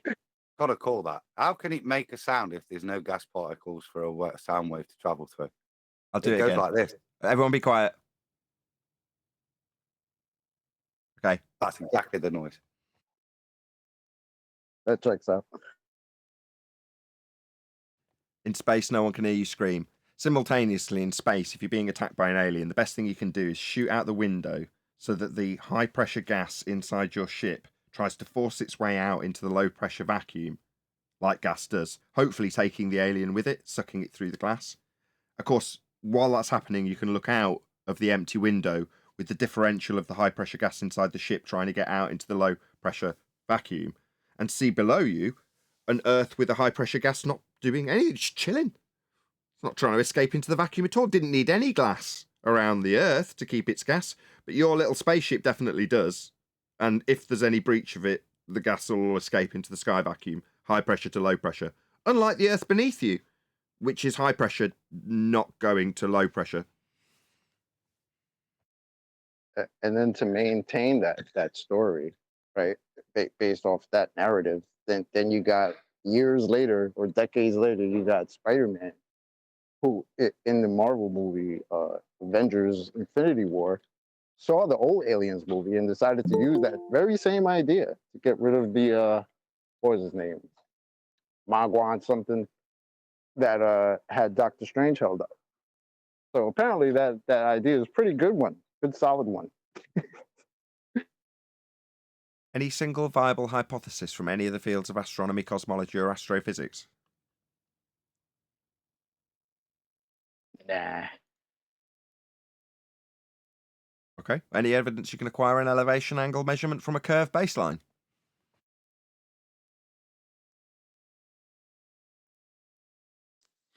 Well, after you use the flat plane to measure it flat and model it flat, I can show you what formula you need to apply to make it a sphere. Did you need the question again?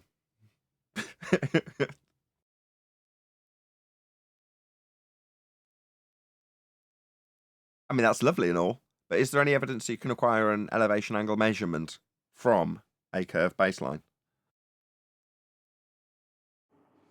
No. Well, no, I need the curve base. Without I need the plane, another angle. Fair enough. What did you have to add? One deck? I was just saying no, and you don't ever see this curved baseline in any of the celestial navigation books either. It shows you flatness, all the elevation angle, no curve. right. If it wasn't a flat plane, we couldn't calculate it as a sphere. Why would you need to convert it? Correct. Why would, if it was a sphere, why would you need to apply this conversion? Why would the Haversine formula even exist?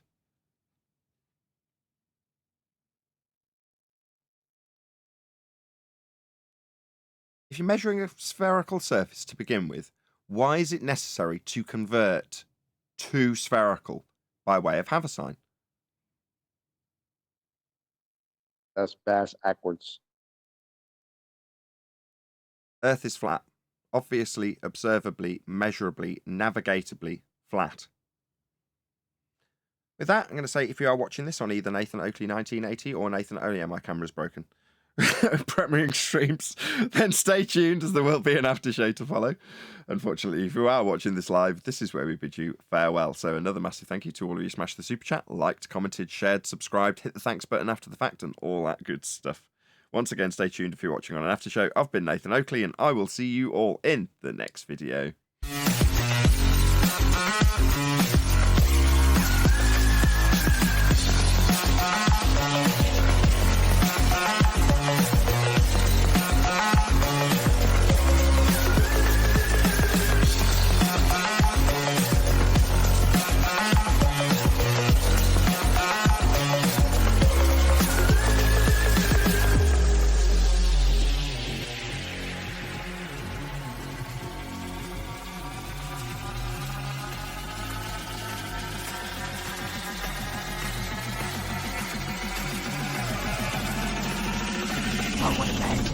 What a lovely day!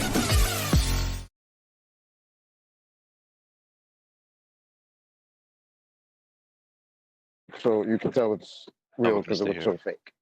Well, they have to do that, and that's why they have boats falling over the edge it's their biggest problem, and they use it right off the bat, as Nathan has said. So they're going to put it in the tidal. They're going to address it right away. Neil deGrasse hits a beach ball. That stuff is flat. Neil, do you know you're holding a sphere? How can you say that stuff is flat when you're holding a sphere? Well, that's the trick. Nah, the real trick is when the Globers come after that and be like, nah, what had happened was what he had really meant. Like, nah, he just spoke English. We understood what he said. Thanks. We didn't need translation.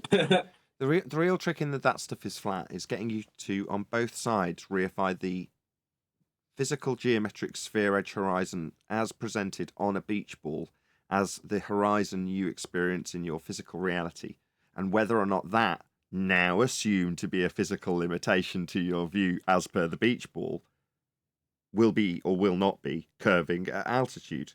So you can't see the curve of the Earth from 2 inches off this beach ball as he slaps the beach ball. That is the magic trick. Because instantaneously, bearing in mind he's also saying, before or after, I forget which, that stuff is flat.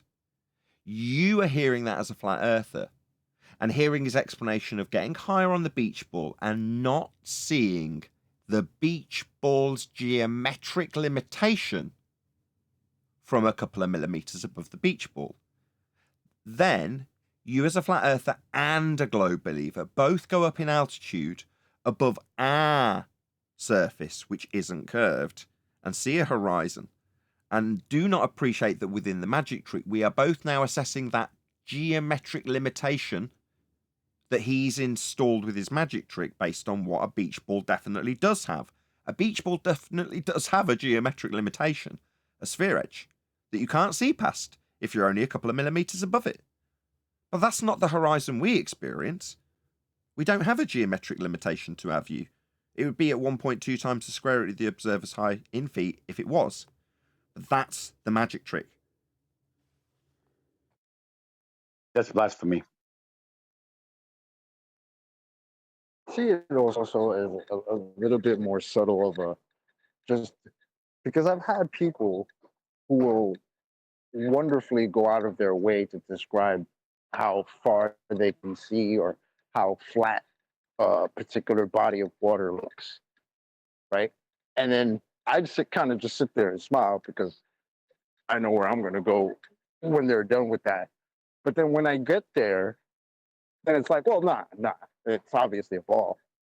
Oh, it's a ball after you just spent 10 minutes describing to me how flat and how far you can see.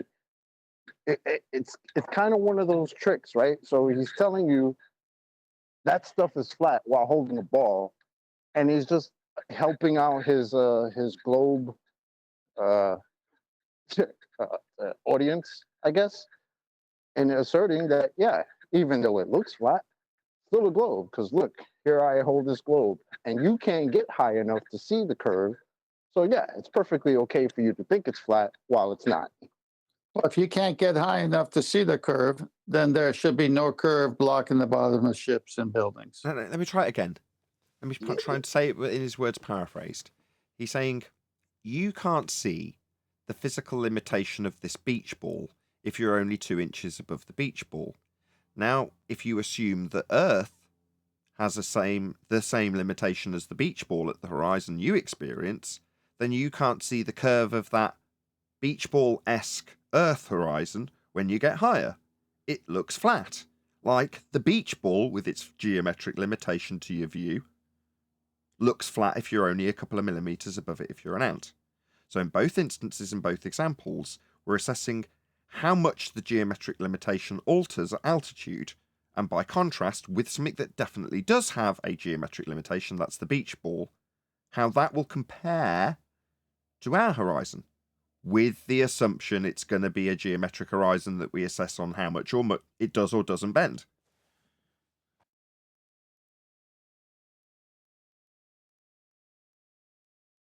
The dumbfounded silence doesn't surprise me because I've tried to break down this particular magic trick on multiple occasions to loads of different people on the flat Earth side, specifically on the flat Earth side, and it goes over their head. And I'm not saying it's going over your head. I'm just saying that most people don't necessarily appreciate the multifaceted magic trick that is that stuff is flat.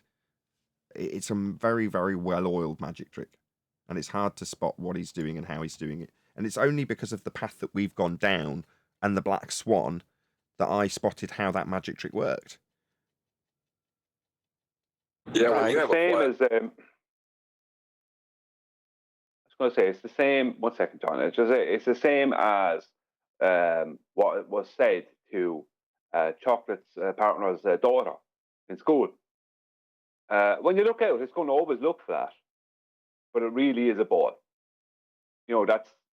That's the starting of that. Then you have Neil deGrasse Tyson backing that up when people are adults. The flat Earth is losing their mind, saying, look, even Neil deGrasse Tyson says you can't see it. He's forcing you to reify your horizon into the horizon that is the beach ball horizon. That's all he's doing. On both sides, flat and globe. That to me, when the penny dropped how clever the magic trick was, I was like, wow. That's where a lot of my admiration for Tyson comes from. That one specific magic trick. That stuff is flat. He's done all sorts that aren't as good. Like, go on. There is a magic speed. That's for the moon. That's for stuff. That's for the entry impacts they claim that the moon has. If you beg the question that it's physically a rock and it's had stuff smash into it, neither of which I know is true. But I don't know it isn't true either. But that's their narrative, isn't it? But there's loads of Neil deGrasse Tyson cuts that you could take and assess for their quality of magic. And most of the time they're pretty high. They're a 7 out of 10. That one's a 10 out of 10. That stuff is flat as a 10 out of 10 magic trick. What's great about the magic speed one is he literally uses the word magic. Hold on, did you not hear Chocolate? Just 1 second, Jorge. Chocolate, can you go last? Whoever else, please. Yeah, go no ahead. problem. Did you see that comment? That was hilarious. And all that sort of comment deserves as well. What, me to overplay their hand for them and infer that absolutely it's because he's black and I'm racist against his blackness, therefore he can go last? Yeah. No, not last, because thank God he's not Irish. Why not? You guys can have them. I don't want them. Go ahead, Chocolate. Now, I was just going to say, like, the best part about that particular magic spell with the magic speed is that he actually uses the word magic. Like, he didn't even try with that one. Trying to explain how all these supposed greater impacts on the moon seem to all have come from a magically 90-degree what the hell vector, right? So what does he say? Well, there's just this magic speed that you could just send an asteroid, and no matter what angle it comes in, it'll always look like it came in straight 90 degrees. You can't make this stuff up, man. It's crazy. So you're saying we don't know the speed of light, but we have the magic speed? Well, if you possess the magic speed, you possess all speed. Yeah, not his finest magic trick. I mean, it is a sliding scale. There's obviously some terrible magic tricks. What about what it is? Well, I don't know. That's not a great magic trick, let's be honest. I've got a magic trick. What it is? I don't know. He's been asked about gravity.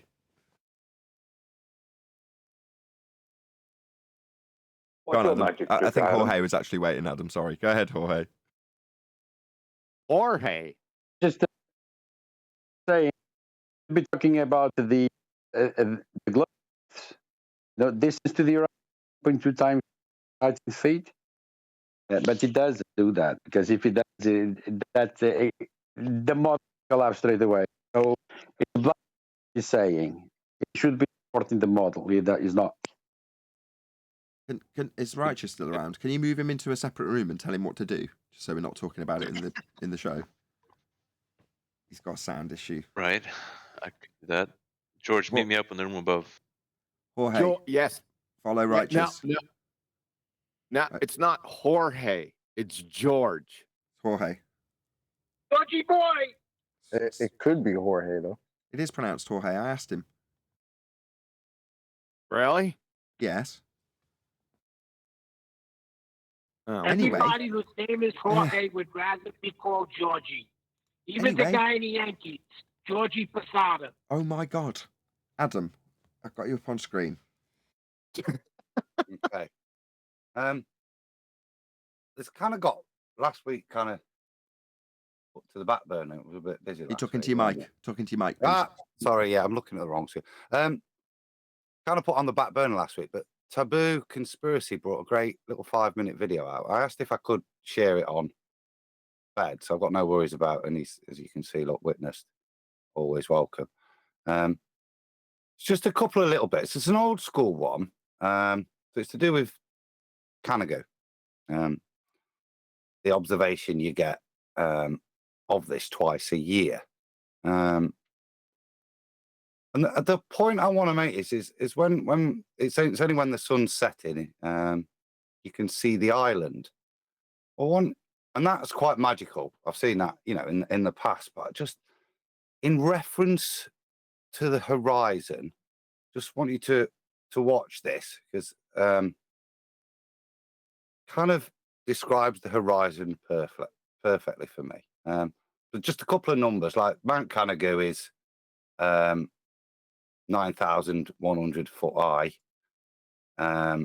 There's something like 163 miles away, which means we've got a drop of 10,000 foot. So we should have a negative value. I'll just press play a little bit. This is it going down.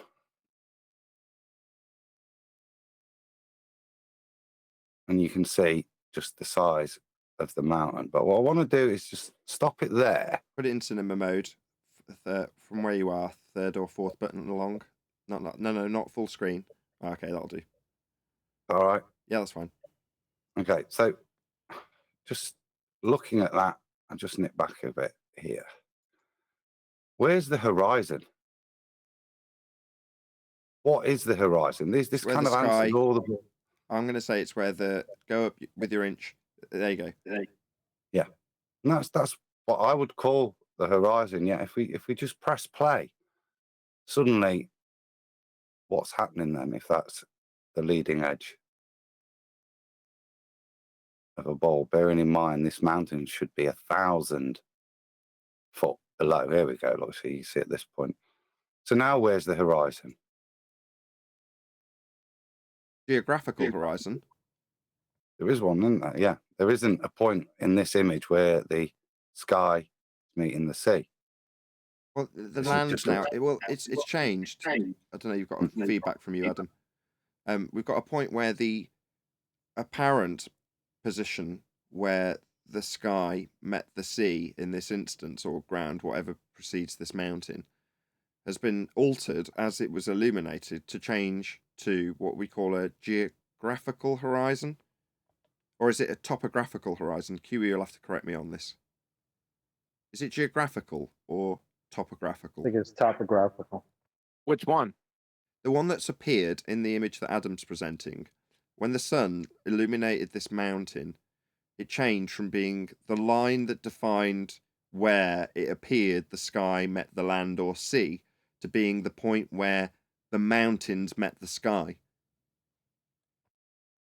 I never heard of a topographical horizon before. It's one of the lists. It's not necessarily topographical. It's just one of the listed horizons that you gave, defined by National Geographic specifically. And one of the horizons is where, for instance, if I have a fence in front of me, and I can coincidentally see the horizon into the distance. I'm at the top of a hill. I've actually had this where my folks used to live.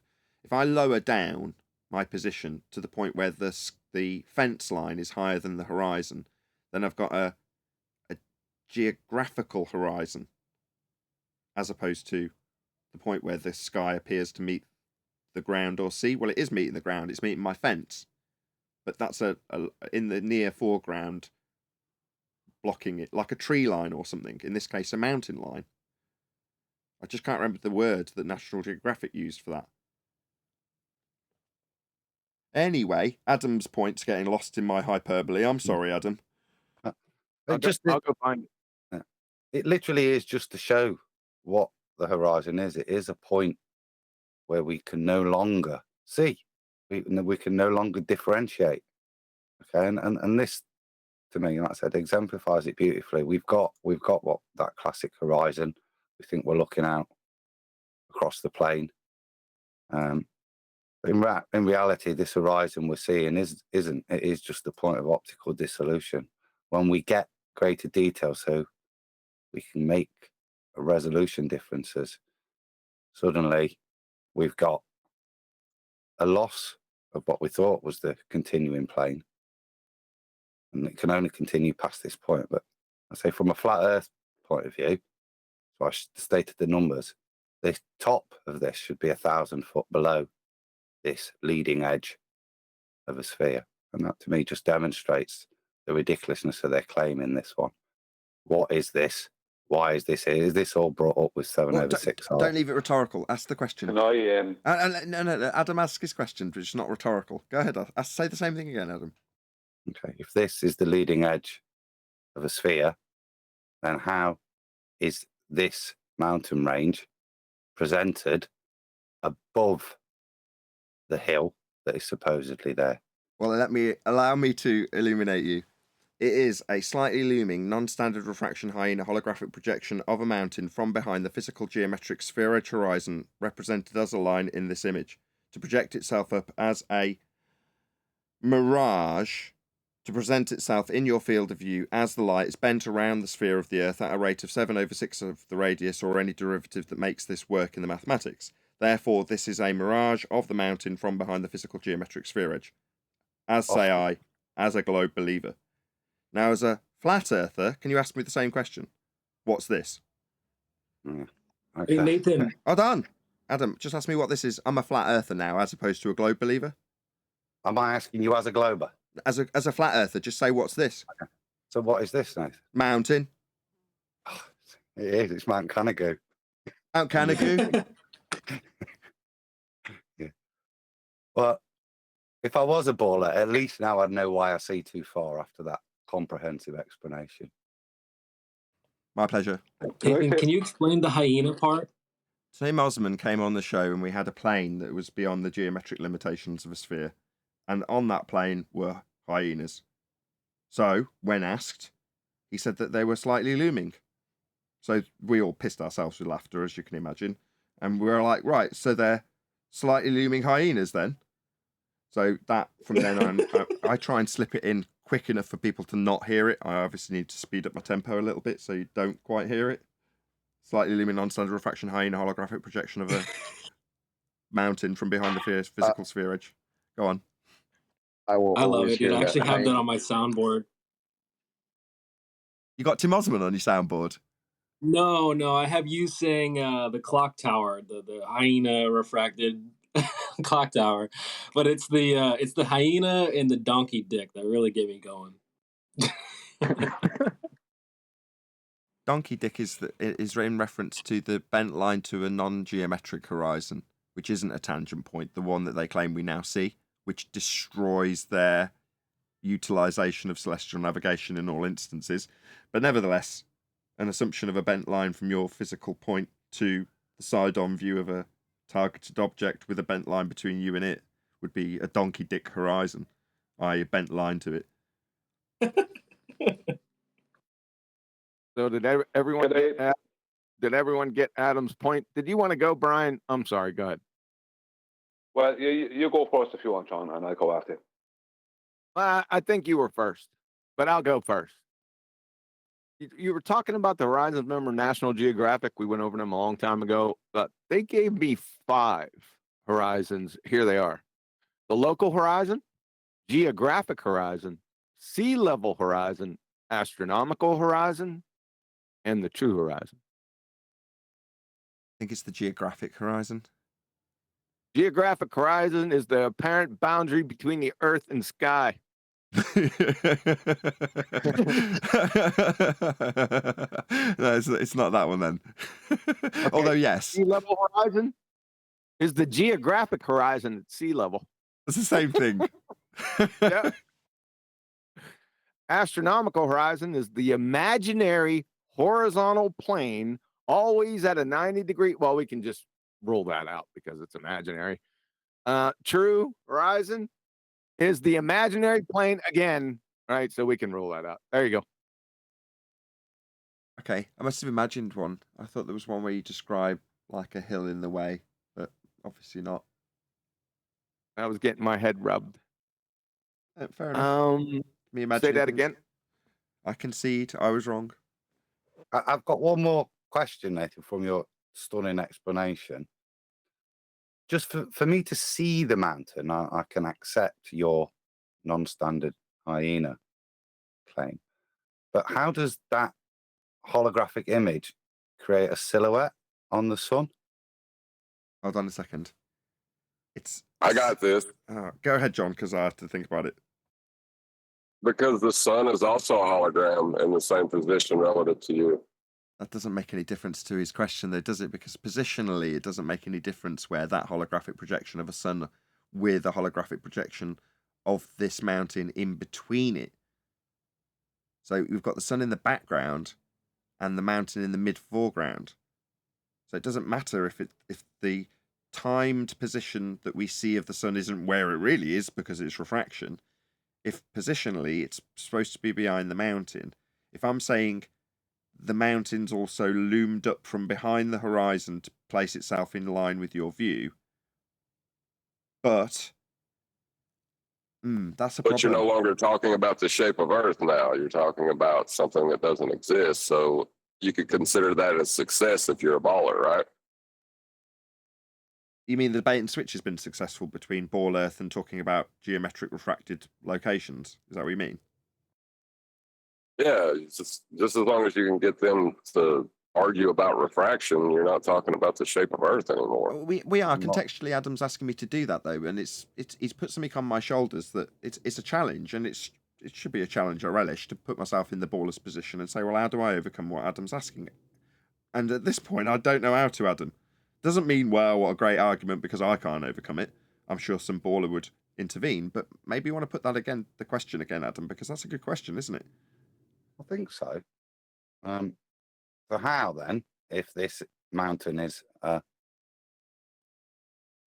mirage, refracted hyena above the geometric hill that's in front of me that we can see there, how is it casting a silhouette onto the sun? Because if you had the position to see it without refraction from the altitude that would give you that image, then that's what it would look like. But it can't, because my sun is about to disappear under my geometric. Look, I was about to say that only works if it's rising. If you're saying its position with respect to where it actually is lower than it actually is, in other words, it's actually higher, then that explanation will work. But it's setting. It's going further behind it. The amount of silhouette is increasing. Right. So it doesn't matter either way, just as long as it ain't where it's supposed to be. Mm-hmm. And if refraction's changing the altitude, the observational altitude, then if that's what you would see at that altitude without an atmosphere, then you're golden. No, that's fair enough. No, that makes sense within the explanation, John. Yeah, I couldn't get there. Fair enough. Define refraction. Bending of no, because that's let him undo the bait and switch, John. Don't let it just because you've got a victory out of me. I love how when we play devil's advocate, we still get quite attached to our arguments and overcomes in the ball vein. You still want to defend it, right, John? Well, I mean, actually, why did I stop you? Well, I think it was fair enough for me to say if I define it, I ruin my argument. So, yeah. Yeah, it's bending the light at a rate of 7/6 of a radius, I assume. Bending the light, that's not refraction. That's not refraction. Think of it as lots of different pieces of glass between us and this mountain along a curved surface. And as the light transitions between all the different gradiated sphere, earth, air, it moves and transitions as per Snell's law. I've heard you say Snell's law before, QE. Think of it like that. As it goes through the different gradations of air, it transitions, changes directions multiple times. Don't be so crass. Hold on, don't rumpus me. Don't be so crass as to think that when I say bending at a rate of 7/6R in a general term, it doesn't mean that it's taking a multitude of changes of angle as per Snell's law, as per the gradiated atmosphere. I mean, don't oversimplify it. That's not Snell's law. What is Snell's law? I've got to do what John's done now and say it balls up my argument. Okay, a transition in terms of two different mediums. I can accept that. It's a little bit vague, but okay. Where's the two different mediums? The gradation. The gradation would be, in effect, a change because it's two different gradations of air, which is like a change in medium. No, not gradations of air. You just made that up. No, sphere-shaped air. What are you talking about? as you move over this curved surface, towards this mountain, right? Obviously, the mountains drop behind because it's curved away. I know it doesn't look like that, but it's a hologram. So ignore that we can see the mountain and assume it has actually dropped behind the line we're going to call Earth curve at the rate the math says it does.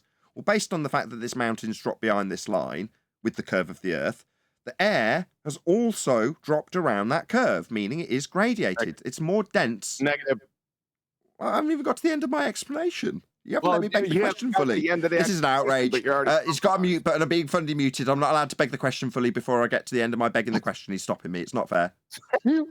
Are Mute, you mute, scared mute. of the truth, QE? Are you scared of the truth? You scared of the truth. You scared Yes, of me I'm getting to the quivering, end of my but- begging the question fallacy. Let me get to the end of my begging the question fallacy. It's only reasonable. If I assume this mountain drops about, I'm just going to go through the entire thing again now. I've got No, you're another not. question that needs clarification then. Good. So given that this is all hologrammatic, where is the actual position of the sun geometrically? Is it, could I actually see the sun geometrically at this point? No. Why does it still feel warm to me then if it's a hologram? I wouldn't. This would be very Residual cold heat when from this the was taken. atmosphere. I can easily assume that this would definitely be very cold when this was taken, Adam. Didn't you know? All right. Okay. Have you got the Or it could be temperature? the Hold on. residual We heat. need to focus on this very specifically now from this point on. Yeah, Did you take right. the temperature when this imagery was taken, Adam?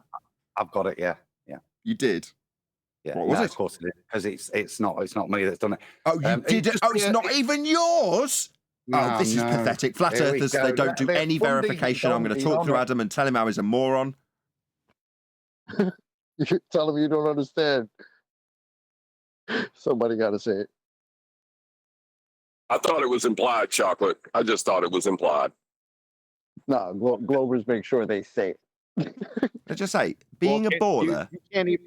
Well, I will let you get to your point, Kiwi. There's a last word on it. Being a baller is easy. Really, really easy, because you can imply every fallacy under the sun, and those fallacies are in line with globe earth rhetoric, and everyone will get behind you. And you can descend to ad hominem fallacies, name calling, mudslinging, attacking people's character, and everyone will cheer you on the ball side. Being a baller requires very little mental input. That's all. Well, I want to say, because I haven't been allowed any chance to say something sensible, I'm going to say something that isn't sensible. As the sun is going down, it's looming up the mountain more, improving the refraction. Ooh. What's refraction? Oh, my bad. That was QE's line. I was just going to I say mean, that. yes, Brian, that's right. It sounds to me like an elevation angle. We're not doing that, Jorge. We're just looking at the sun going behind a mountain. No one's ever measuring any other angles in this instance. Sorry. It's just going down in this angle of elevation from the horizontal plane. You could try and weasel it in, but what were we using that angle for, other than just looking at this mountain? One more try. Go on. Well, we was describing the relationship of the mountain to the sun geometrically. So, yeah. No, I was asked if it was geometric, and I said no. As a baller. But you're saying it's in line with the sun, so. No, you I'm have to saying it's draw a line. refracted. No, that's not what I said. As a baller. Right, Did anybody but- catch though before he went into Snell's law? He described the radiation in the atmosphere as little pieces of glass. See, Chocolate's intelligent. See, Chocolate understands. Chocolate gets it. Yes, that's right, Chocolate. Very intelligent of you. Well done. Good dog. You could think of it as little pieces of glass. Yeah. Yes. Right, a See, little Chocolate water was paying droplet, attention, you see. You should refracting. all listen to Chocolate. He gets it. He's not as silly as all you other idiot flat earthers. The disco ball. It's Yeah, little Smurfs. It's little droplets of water. Holy fucking shit. Why is it the Chocolate can understand this and you can't, QE? QE, could you get me the Andrew Thomas Young quote in terms of graduated atmosphere? What am I, a citation friggin' getter or something? Yes. Citation. Secretary. Citation table number 1. Pick it up. Citation warrior? I don't think I Not even warrior. have. When I Baller. first met QE, right, I asked him for one of his citations, right, and he refused, and I didn't understand why. And he gave me a similar sort of spiel, very off the cuff, not not horrible, but like, what am I? Your secretary? No, go get your own citations. It's taken me a long time to get those together. And I was like, that's a bit mean. He could have just given it me. Now, several years later, I know why he doesn't. Because if you do, you set a precedent. And the next thing you know, you become everyone's secretary for their citations to make their arguments. It's like, no, if you've got these and you've had to spend a few hours, I did it for a couple of different things. And people will see them, a great long list of citations that I do post in YouTube when I'm pummeling somebody. But you don't necessarily just want to give them up when you've spent several hours looking for them, especially when they're difficult things to find. So the example that QE gave me, and I did do this, so when I had a look, in regards to what is science? What's the scientific method? Now, after the fact, QE explained why it was difficult to find. And I'll just paraphrase what he told me, and that's, well, duh. Anybody who's got to this stage of education understands already what the scientific method is. It's rudimentary stuff, so to have it declared by some professor just seems silly, because everyone already understands it at that level. So it's actually quite difficult to find a citation to say, well, science is just a cause and effect relationship. If A, then B, or if A, not B, in quite dumbed down terms, because these aren't dumbed down people. They're dealing with actual science. So they're not going to be saying it in the way that we want to say it to dumbos that don't get it. That's quite hard to cite. So when QE's got a few citations where they happened to have slipped it into something else that they've been saying to make their point or recontextualize the next point in a line, you can take that and say, here you go, here's a scientist saying, well, it's just as simple as a proving of a cause and effect method or something like that. Right, QE? Yep. That was a long, drawn-out discussion right there. And we completely rumpused you destroying refraction we were claiming. Didn't we just? I think Why it's did you point that super out? I wasn't going to point that out. we were. I can't believe you've just done that, John. It does make me smile that you were on exactly the same wavelength as me, though. Yeah, I'd real like to Glober find would have. himself. I think we should talk about how we were distracted for a while. I'd like to go unless this topic isn't I've got finished. a quote. Is this? Go ahead. You said I had to get it myself, so I've got it. Oh, Okay. Excellent. Go ahead. Andrew Thomas Young. Likewise, the atmosphere doesn't contain distinct separate layers of different refractive index. Instead, the change of refractive index with height is both continuous and smooth. The ray bending produced by a continuous distribution of density is discussed on the other page. So he says you don't calculate with Snell's law, and it isn't a refractive index change. Which is the most important three-letter word in that?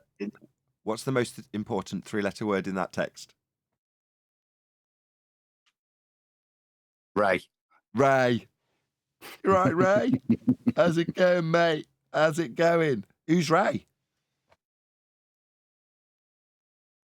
It's the bloke with the torch. Ray does exist, doesn't he? Hold on. Is Ray a real person? No, I just made Ray up. Did he say Ray was a bloke with a torch? Well, rays don't exist, but you can think of it as though they exist. Okay, who's going to break down That's Ray's? That's just a conceptual path of life, though, right? It's a description, yeah. It's a conceptual description. So you can have rays existing in a computer simulation. Then they do exist. But do they exist in terms of our physical reality? No, there aren't any such thing as rays. But can you do ray tracing in a video game? Yeah, you can. Can you calculate where light would appear to reflect off something if it was on a 2D representation of your screen in a 3D model? Yeah, you can. But are light rays real? No. They're a description or a computerized generation. They're not a real thing. Hold on. Ray tracing, what makes it so not real is that it's just a basically 2D line, right? That it's a ray. It's not actually, it doesn't have any content, right? But if you call it a beam, then maybe it becomes a little bit more viable. Okay, no, it doesn't. So I'll tell you why. Why not? Name any item that you can see in your visual field now. Anything. Name one thing you can see. There's a bow and arrow behind you, right? Yeah, that's not in my field of Okay, view, right, but behind yeah, you, sure. looking at a bow and arrow. Is there any beams of light coming from the bow and arrow to your eyeballs? Where's the light beams? It's all beams. Where are they? Can you just see the bow, or can you see beams or rays of light coming to your eyeballs, or did you just see a bow and arrow behind you? The arrival of the beam, or rather the manifestation, because it doesn't travel, it just manifests. Yeah, that translates through optics in your brain into an imagery and the conception of 3D shapes and all that. You wouldn't have 3D that way. It's like a giant honeycomb of infinite amount of beams. He's on a roll. Let him go. Let him go. Keep it going, Owen. Sounds whimsical. That's not, though. As in, it's not whimsical, and I think it is definitely viable. More viable than the conception of a particle, as in, like, atomist. Let's just go there, right? Well, not that you claim that, not that you guys claim that, so I'm not saying that literally, but it's a better option. I've got a response from Andrew Thomas Young on that, if you wish. Okay. Okay, so some people have worried about how to apply the refraction law to such a horizontal ray of light because it does not cross any horizontal boundaries between denser and less dense air in a stratified atmosphere. In general, the curvature of the ray is different from the curvature of the Earth's surface, but here we are only concerned with rays that bend just enough to follow the curve of the Earth. The simplest solution to the horizontal ray paradox is to remind ourselves that rays are an unrealistic mental construct. What the hell does that, what I talked about, have to do with virtual terrestrial refraction idea of rays, which I didn't use. I used the beam. Not terrestrial refraction related. You turn the beam into ray. Well, he was like, instead of calling it a ray, let's just call it a beam, and then you blah blah blah blah blah. Like, I mean, blah blah blah blah blah. No, rays don't exist in the first place. Describe it. Well, the thing is, how are the beams that are hitting your left eye not interfering with the beams that are hitting your right eye? Let me just stop calling them beams. Because I think it would they're be much infinitely better. divisible. Hold on. Let's just change our phraseology so we're not stepping on each other's toes. Let's call them nodes. No, that's not. Wait Let's a call them second. beams. Or I said could just stop the indivisibly- discussion if this is just all about mockery, and Neil just bumping in. I don't No, know. I wanna Okay, hear well, what let's you level said with him. again. Okay, yes, it is, Arwin. We're mocking the notion of reification when it comes to light rays. And you are buying into that by speculating when we're mocking light rays. With your own speculation, you're inadvertently buying into our mockery. You can't blame us for that. No, I wasn't I mocking. can't I blame was asking them him to for repeat. basically coming up with it. Yeah, Oh, they abused the conception of beams and rays for their stupid terrestrial refraction machination bullshit. That doesn't make it absolutely untrue. Okay, Yes, it does. just because it God, was grafted in for terrestrial refraction purposes doesn't make the concept of a beam Why are you undo. so serious? Why No, so that's serious? not true. Because I genuinely think this, and I have for like 2 years. So, and I've tried to communicate you, and all you guys just laugh over it like I'm joking or something. I'm not. Then So how expand do you on it then. validate it? So the point of me raising this and using Andrew Thomas Young was, and I'll read the quote again then, the simplest solution to the horizontal ray paradox is to remind ourselves that rays are an unrealistic mental construct. So that was the point in terms of doing calculations. This is not a real thing that's got anything to do with light. It's just a mental construct way of dealing with light. Now you're saying that no, you think it's got some solidity to it. So there's something. It is a real ray, a beam, and I would, if you want to differentiate those two words, do so, because we've taken that as just a synonym, haven't we? Right. Well, I've tried to explain it, and you all of you, including you, just waltzed over it. Yeah. No, you changed. A ray is a no, I didn't waltz over it. You 2D changed the pointer, topic. right? It's a from what line. I was talking about, Arwin. It's a mathematical line. That's a ray. That's how it's used, ray tracing in computer. Yeah, because they literally go by a 2D line that goes a pathway. Yeah, there's no 2D, 1D things in physical reality. The beam, however, is rather a geometric indication of a sort of shape. So that is viable then, unlike rays, which are 1D constructs. So you're saying a beam is a 2-dimensional construct, and a ray is a 3D. No, it's a 3-dimensional construct. It's a shape, effectively. Of what? Of a beam. It's like a straw, except it's not hollow. A stick. Anything where it's a shaft. You can call it a shaft, but even a shaft already indicates hollowness, right? It's just like a big stick. Except, it's a beam because it's very long compared to its. Wow. So what part of that is not just a way of mentally constructing how we're perceiving that light? What part of it isn't? Yeah, because you're saying it's not just an imaginary word, a mental construct. There's more to it than that. So when you're seeing that shaft of light or a laser beam, for example, what part of it is the beam side, where you're saying it has some significance other than just that's how we describe we're seeing a shaft of light? Yeah, good point.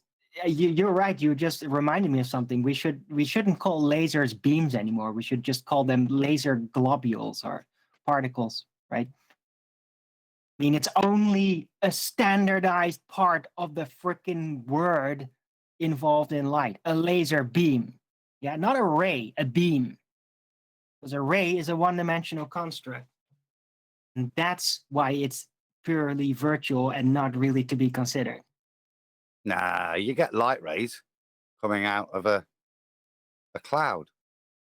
They're not one-dimensional.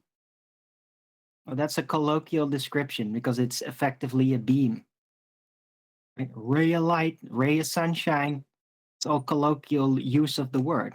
Just like waves are everything concerning light in colloquial. If I do ray tracing in a computer, it's 3-dimensional. Yeah, but the rays are one-dimensional. No, they're not. Yeah, they are. One-dimensional rays. Lines, literal lines, virtual lines. That's two. You hit a point, and then something is altered, something is registered, something is calculated. They're lines. They're not 3-dimensional things that are simulated within the ray tracing. It's a line. It's a single one-dimensional line, and that's the ray. Lines are 2-dimensional. Conceptual lines are 2-dimensional. No, just be a dot. We have a difference in opinion. No, there's no difference in opinion. Arlen's wrong on this. A dot, a conceptual dot or point, is 1-dimensional. A line, conceptual line, is 2-dimensional. Oh, that's 0-dimensional. 3 dimensions. Yeah, that's a cube. 2 dimensions is a plane. 1 dimension is a line. A dot is 0. Incorrect. A dot's 1-dimensional. What the fuck? No, it's incorrect, Alvin. What? It's incorrect, but of an inconsequence as well. So no, that's not incorrect. Do I need to literally Google it and present it to show you that I'm correct? You can draw a line on a map, Arwen, and a map is 2-dimensional. The line then is also 2-dimensional. It's a 1-dimensional construct. It's a line. It only has 1 dimension. That's the point. It can only go in one direction, whatever it is. That's a line. A line is a 1-dimensional construct. This dot is 0. Because it has no direction. It has nothing it can do. It's just a dot. That's 1 dimension. No, that's 0 dimensional. 2 dimensions is the line moving out from that point.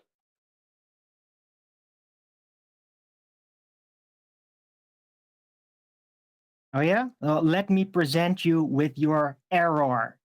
Everyone that goes against me here. Yeah, as usual. Why are you saying going against you all? Because you all are. You're all saying, no, you're wrong. Oh, you're wrong about Why this. so many feelings? That. All of you. Yeah, no, I'm sorry. I'm just analyzing what's actually happening and responding a little. That pisses me off, especially when I know I'm right and everybody says, no, you're wrong. No, I'm not.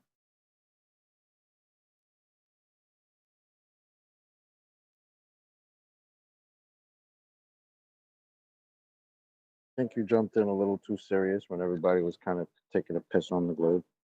Yeah. Here, see, a line is a straight one-dimensional figure. There we go. Oh, so lines have no thickness. You mean really? Having no thickness. That's right. Oh, really? No, Yeah. wait a second. Lines have. How can you see them then?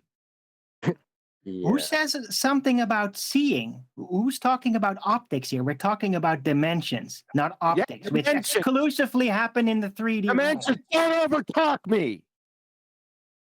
Dimensions. What are dimensions? What are the dimensions? They're conceptual beyond the third dimension, which is now they're physical conceptual reality. What are the 3 dimensions? State them. The 3, what is it? The height.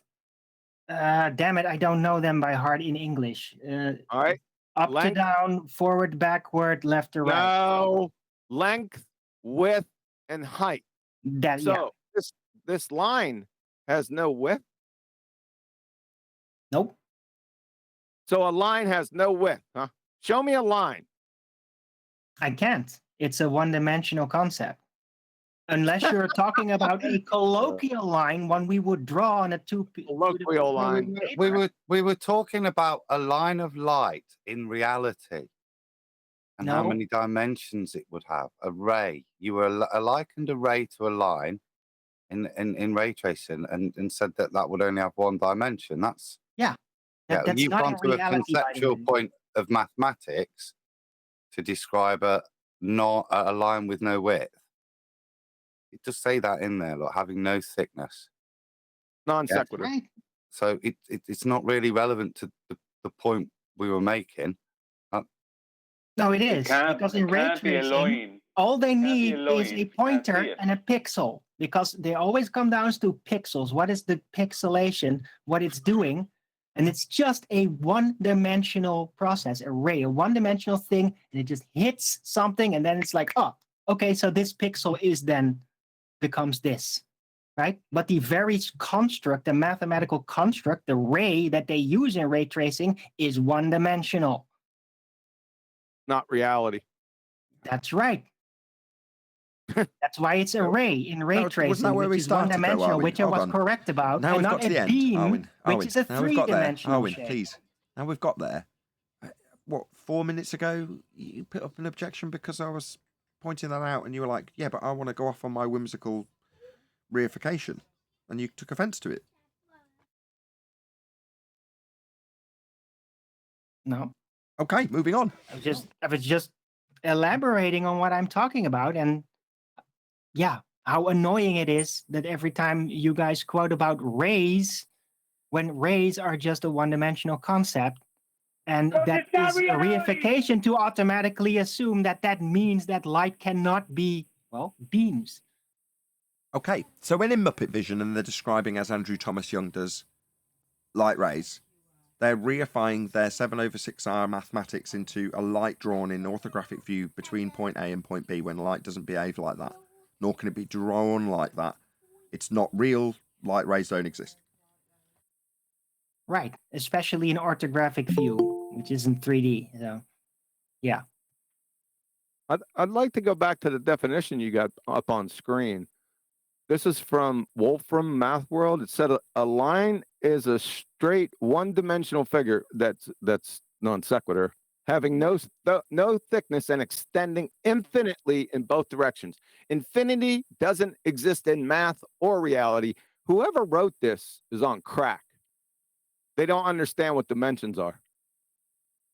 Well, no, I totally agree. So... Totally agree. A two-dimensional Cartesian coordinate system is a system of lines. Right? It's width and length. East, west, north, south. Right? Three-dimensional involves elevation. Sorry? Said you don't even know what pi is. I do know what pi is. I have no doubt I know what pi is. Sorry.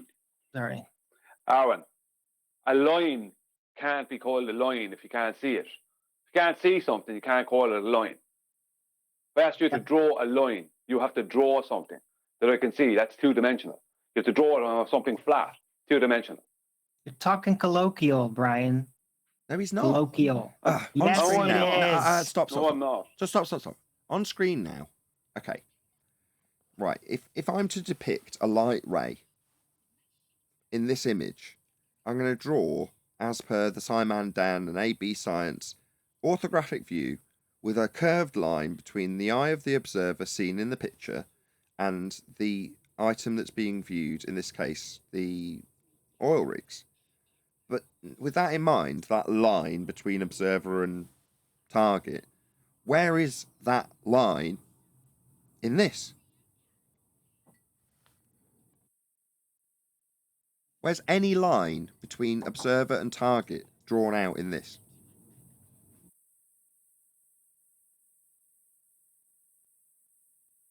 What are you talking about, line drawn out? A ray. Show me any light ray at all in this image.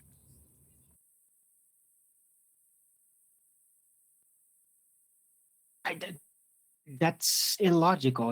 It's made entirely of light. So if you're going to reify light rays into existence, then they must exist in existence. This is just a picture of reality.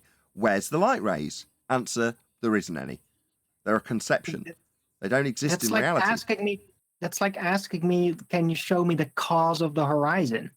I mean, it's an image. It's comprised of light. How can I literally show you light in something that is completely and exclusively comprised of the result of light? Because it is made of light. You can't show me a light ray, which is a line between target and observer, in a concept or in a computer simulation. This is getting really confusing here. I don't even understand what you're asking anymore. Adam, Arwin, imagine in your video game that you've got a car and you're looking at the screen of the car. So in the program has to say, if the sun's over here, I'm going to draw a line from the sun and calculate the angle of reflection of the light off this item to the screen to represent what you would see of the light in the image in the computer simulation. That's ray tracing. Literally tracing the direction of the light by way of a line drawn between the target and the light source, and then you as the observer of that light source on the screen. Well, that light ray can be depicted as a physical line in the programming software. You can trace the path of the light from the light source to the reflected surface and back to the screen that you're viewing it on. That's ray tracing. But you can physically draw a line to represent that. In this image, there are no lines representing the reflection of anything to you or the camera in this instance. There's just the light of the image and how it represented itself to the camera. There are no rays. Well, you don't get to see a ray in ray tracing either unless you specifically program something on top of it to show you a line instead of it. Okay, no, that's fair enough. Ray is okay, let me respond. Yes, what you're saying is, yes, while you may and could show me the light ray in the program, what you actually get presented doesn't have the lights, rays in it, but that's how that picture in the simulation, the computer game, was made. And I can, as you rightly point out, show how that line is produced. Now do the same for this. I'm sorry, I don't know how to program the matrix to do that. Right, so without the matrix programming of the game circumstances, you cannot show it. Ergo, it doesn't exist outside of that construct then.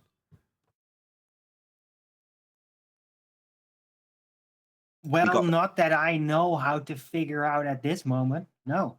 Right, describing and utilizing a ray within a program or a description or a convention doesn't mean it identifies itself or could ever be identified in physical reality. It doesn't, and if you tried to associate with physical reality, the concept or notion of a light ray would be a reification fallacy because they don't exist.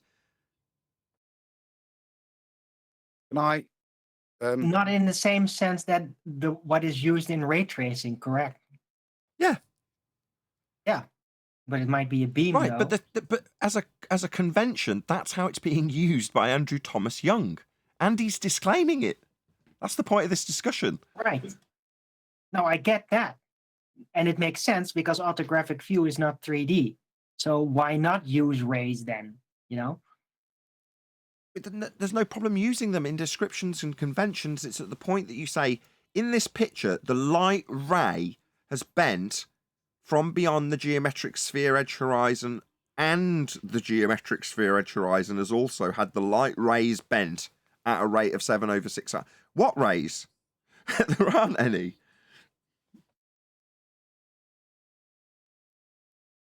Yeah, and light doesn't bend in homogeneous areas.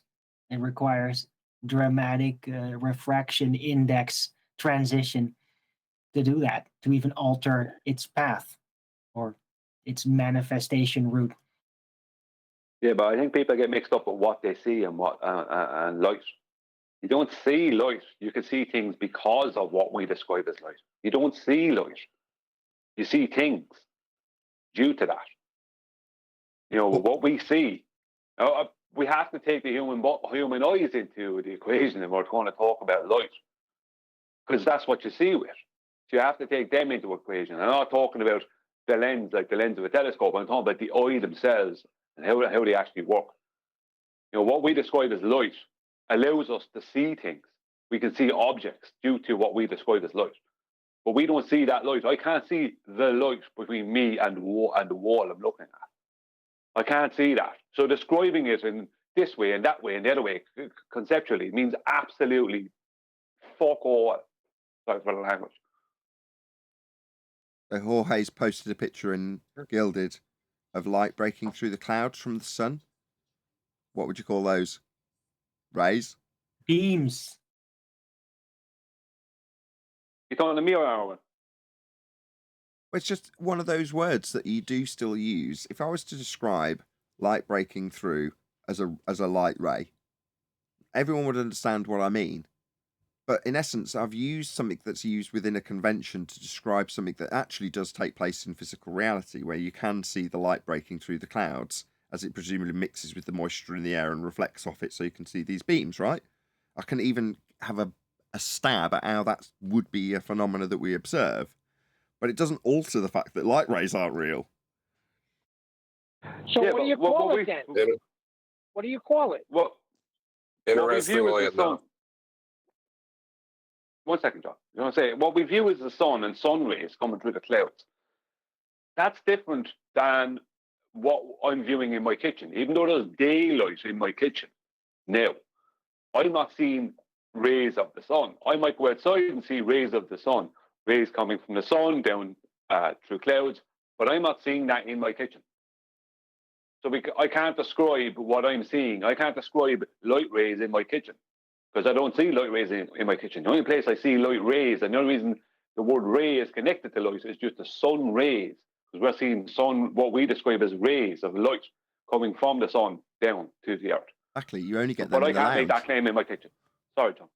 I'm saying you only get those in the lounge, obviously. Well, I was going to say, interestingly enough, if you zoom in on... I'm sorry, John. Hey, don't close out. I'm going to go get some breakfast, come back. I got something to bring up. Thanks. Okay, you didn't have to announce that, but fine. I did. You'll close it out. When I go get the breakfast, come back, you'll be gone. Okay, I'll try and stay around till you've had your breakfast. Why am I, butler? Have the breakfast. Just get the breakfast. I'm going to bring it in here. Just give me a couple minutes. Okay, fine. And with that, I'll say another huge, massive, enormous thank you to both Discord and G+ panels for making today's after show possible. No, I'm only joking. How do you do it? I was going to say... I think I've cleared up the miscommunication between Arwin and ourselves on this dimension thing. Arwin, what Arwin's talking about there is describing a point on a line. You can describe any point on the line with just one dimension because you're describing it on the line. If you've got a square, you describe any point on that square with 2 dimensions. So he isn't wrong. We weren't wrong. It's just, I suppose, misinterpreting the application of the definition. We've got a 2-dimensional shape, that the line, we can express any point on that line by just saying one dimension, i.e. number 5. So all that's required to express that point is just 1 dimension. I think that's what Owen was referring. Yeah, but 2 one-dimensional points together make 2 dimensions. No. I know, that's what I'm saying, the difference between the 2 definitions. We were describing the line, and the line would be occurring on a sheet of paper, which requires you to use 2 dimensions to describe it, X and Y to X and Y. But if you've just got a line, then you can describe any point on that line with just 1 dimension. Well, I want to go back to something Nathan said, because he had a picture up and he said, show me the beam in this picture. Interestingly enough, if you zoom in enough on that picture, you will find the pixel or the single point of light. The pixel? Yeah, on your computer screen. But it'd be something else if it was like a old-timey photograph or Polaroid. You couldn't qualify it as a pixel, but it would be a discrete point of interaction. Yeah, but the pixel is a resolution effect. It's not actually dimensional indication. No, but a line is just But the discrete piece of information on the photographic plate is being described by John, right? That's after the fact, once it's there in the photograph. But imagine the moment that the shutter was opened, as the photograph was being captured. There was never a line from the thing that the camera was looking at and the photographic plate. There was never a line, like a beam, from point A, the origin of the image, and point B. Or there wasn't a bazillion lines, or 1 line per pixel. There just isn't any lines. And that's the bit that's being called rays in the convention.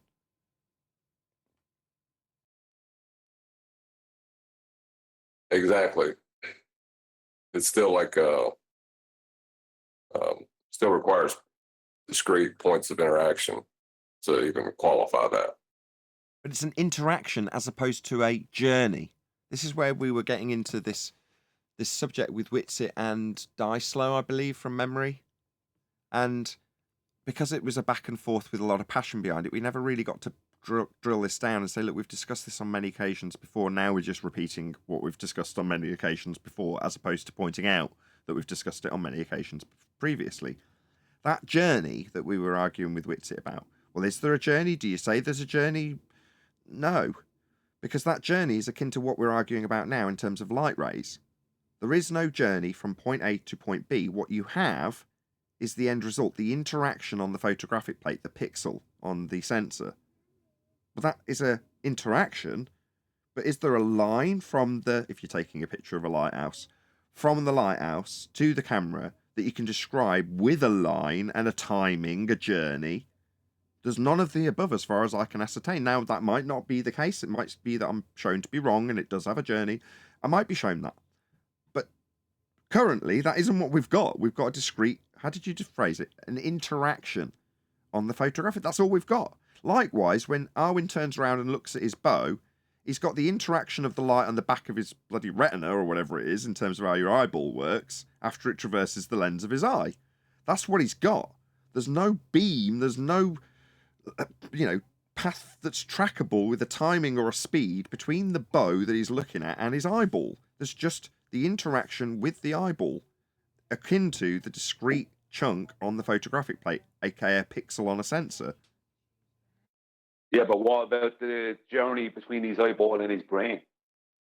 That's got nothing to do with what the light did. So we're talking about an electrical conveyance of information in that regard. As I understand it, I might be completely wrong about biology and I don't care.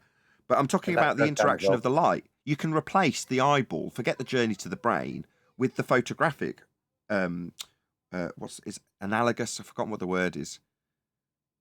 Analogy. Sorry, go on. Analog, I think is the right word. Is that the right word? It's an analog. I can't remember the word I'm looking for. It doesn't matter. It's akin to the eyeball when you've just got a photographic sensor. You don't need the processing of the brain to interpret what the image is after the electrical pulses have been interpreted. Analogous. Yeah, but analogous, yes, analogous, chocolate. Yeah, but will you even see this discrete chunk or whatever way people want to describe it on the photographic plate? That involves the eye to the brain. So there's something, there is a travel time. Sorry, 1 second. What, you want to say something, Tom? No, I'm waiting on you, Brian. I want to hear what you've got to say. Go ahead, Brian. Yeah, well, there is a travel time from the eye to the brain. Yeah. So that means there is a travel time, because that is like what? No. If you call electricity, what's electricity? Stop. That's not correct. If you're going to say that in a chip, the central processing chip of a camera, there's a certain amount of interpretation time between what the photographic sensor picks up and it number crunching and presenting that as data to you on an LCD screen. There's a certain amount of transition time between that, or latency, if you will. Well, so what? That's non sequitur. It's after the light has been received at the receiver, and in this case, it's the photographic plate or eye. What happens afterwards might have a timing, and I won't deny that. There's going to be a certain amount of latency between the electrical impulses going from the eye to your brain for interpretation and the interpretation. It might be fractions of a second, but I'm almost positive that that could be in some way at some time, maybe now, maybe in the future, measured as a time. But I don't think the same is true with the light from the lighthouse to your eyeball. 120 milliseconds, Brian, it takes for the information from the eye to reach the brain. Okay, thank you, Adam. You're right. You are right, and I agree. But it's non sequitur to the point we're making, which is between this image on screen, right? When you look out with your eye at these lighthouses, so you squint, they're in the distance, they're tiny, they don't look anything like this. But light is being received by your eye, yeah? But there isn't any continuous stream of beams coming from these platforms to your eyeball. You just open your eye, and there's a discrete impact on the back of your eyeball, if you will. That's very, very convoluted, but it's as close as I can dumb down it to this example. Well, look, I'm not. My point being is that we limit what we're talking about between the eye and what we're looking at. But the real journey is between the brain and what we're looking at. Maybe, but that's not what we're talking about. That might be true, and it is. I agree. We've capitulated on this point, Brian. Shut up. In fact, you can leave. Okay. So am I not to believe that the stars are like giant Kamehameha beams coming to my eyes? That am I not supposed to go with that story? Because that's what I was told. Even though some of them aren't even there anymore, but they're still on the way to my eyes. Is that just a story? A cool story? Yeah. Sorry, bro. You must accept that as truth, Chocolate. Accept it as truth. Are we all clear? There's no beams of light reaching our eyeballs from these platforms or anything else that a photograph's taken of. But Kamehameha, man. The whole point of this I don't see him. The whole point of this discussion was centered around the idea that light could bend through atmospheric refraction at a rate like glass, transitioning through Snell's law as it changes medium, aka air to glass, but not air to glass, air to air, because it's a constantly changing medium gradient as the Earth curves around by presupposition away from your feet, increasing the density that you're having to look through at a greater distance. Well, with that assumption in mind, light in an orthographic view bends at a rate of 7/6r. I'm going to call it refraction, despite QE's objection, because that's what refraction is if I describe it as a light ray traversing an orthographic view around a presupposed spherical surface with an increasing gradient of air. Ka-ching. Well, I saw a thing years ago, and I could never find it again. There's this guy who was I'm not sure he was into I'm not sure what branch of science he was, but he did this thing where he stated that what we see in the distance, the further we see what he said was like, he said there's like a pane of glass 1 foot away from your eye, I think it is. And then 1 foot away from that, there's another pane of glass. And 1 foot away from that, there's another pane of glass. And they go on and on and on. So he said you're trying to look through, when you're looking through air, especially at sea level, he was kind of working off at sea level, that you're looking through like thousands of pieces of glass, he said. That's how he described it. That there's thousands and thousands of pieces of glass that you're looking through. I'm not sure how he went, maybe he put me into a vacuum or whatever to try and establish this. But he said it's like you're looking through thousands and thousands of pieces of glass. And that's what he said, but panes of glass. Panes of, sorry, Neil? It wasn't me, but yeah, it was the rumpus. Oh, go on, Neil. I was just asking, how does he know? Well, I don't remember how that's why I said the vacuum. He might have put a load of panes of glass into a vacuum and looked through them and see if he could get similar effect. But this is just what he was stating. He was stating that this is why at a distance things become harder to see, because you're looking through more and more density of panes of glass. That's the only way he was describing it. It was me. I've said that on a previous video about 5 years ago, and it was the rumpus who described those planes of glass being lined up on a presupposed curving surface to describe the transition in line with Snell's law, when Snell's law became an objection because there's no medium transition for Snell's law to be applicable. But this is actually a real guy. I'm not saying you're not a real guy, Nathan. I mean, this is someone who really, I saw this guy. I saw a thing about him on the internet, talking about, I know, but maybe it was on TV, talking about this scientist guy. And whatever Rumpus did, this guy didn't mention nothing about any curvature. And that's why I really wanted to get this video again. Rumpus obviously saw this and added in the curvature himself, or knew of this guy and added in the curvature himself. Your man didn't mention nothing about curvature. He was saying, this is why things start looking this way at a distance. Your man was just dealing with reality as much as he could. He wasn't even thinking about curvature. Well, now, I know you've said that many times, Nathan. If it was Nathan, then if it was Nathan, then no more questions asked. Well, either way, I have made that example. So I've made the example where I've lined up a whole load of scratched glasses to be analogous to the crap that you get in the air. The further you see, the more crap that there is in the air. The reason I was making the example was it was 2017, and there was the talk of dirty air, which is Anthony Riley's way of saying crap in the air. And I was saying, look, line up a load of glasses, they've got little scratches on them. Well, that's not a big deal if you're only looking through one piece of glass, and I just put a glass in front of the camera and like, look, no problem, you can still see through it. But by the time you've got 3 or 4 all lined up, all with little tiny little scratches and imperfections that you can hardly see, you get to the end of the stack of glass, and it's akin to having lots and lots and lots of crap all building up throughout the hate to use the word atmosphere. Yeah, but that's exactly what this guy was talking about. That's exactly what he was saying. It was me. The only difference being what? Yeah, I know you were saying it. I'm not saying you weren't. But I'm saying this is another guy who was on television or something talking about this. Who actually Nathan, he stole studies. your idea. Brian, I know what happened. This guy stole Nathan's idea. Hold on, no, but as far as determining the path of the light, right? If he was trying to justify, like, say, why we see so far, or we can't see so far, without saying it's on a sphere, you would have to know the path of light before you could give any kind of accurate determination of where that light is going.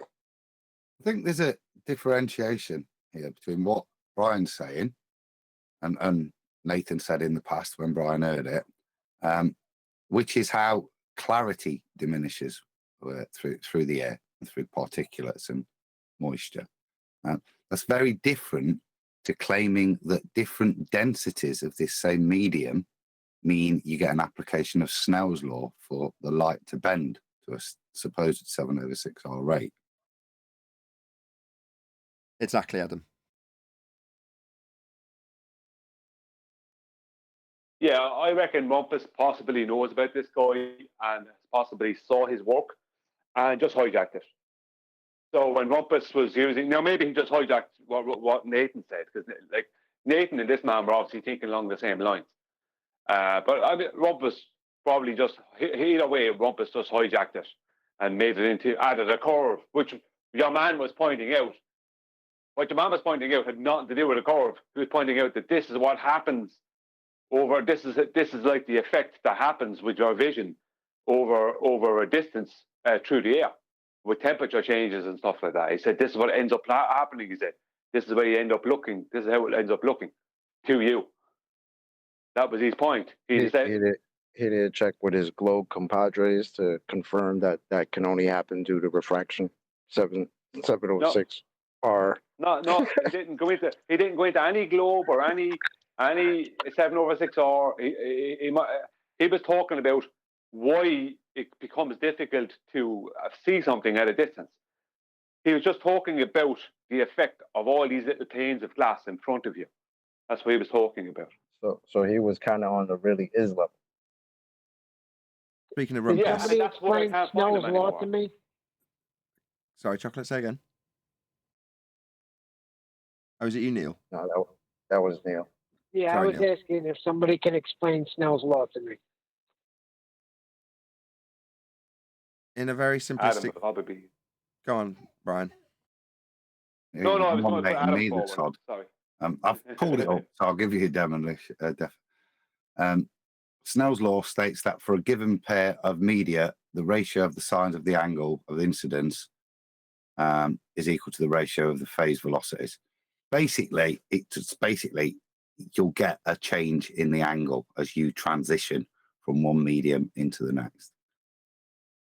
And that is supposedly what's happening in the atmosphere, which is as the density of the air changes, the higher you go, the less it is. That causes the application of this Snell's law. But as you see, Snell's law states for a given pair of media, not the same media, That's at the different okey-doke. thicknesses. Yeah, there you go. And that's the okie doke. Exactly. The truest example that you can visualize of Snell's law in application is putting a straw or a spoon into a glass of water.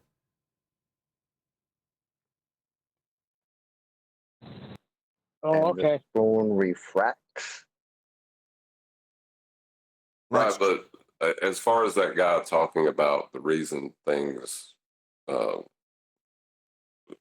would refract through the air or whatever he wanted to call it, whether it was Rumpus or him, they would have to know its actual position and then trace the path of light, right?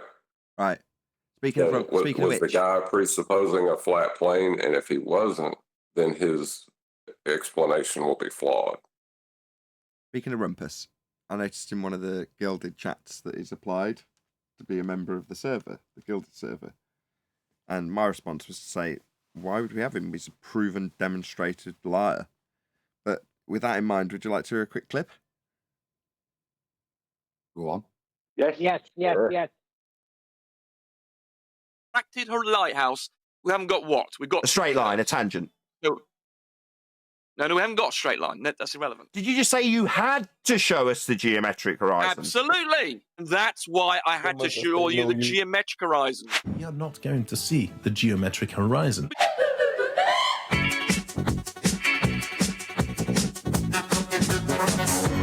You're going to employ when you haven't got a straight line anymore? Do you accept the principle, Nathan? Do you accept... Yeah, just the principle that you're ignoring you haven't got a straight line anymore. We haven't got what? We've got a straight line, a tangent. No, we haven't got a straight line. That's irrelevant.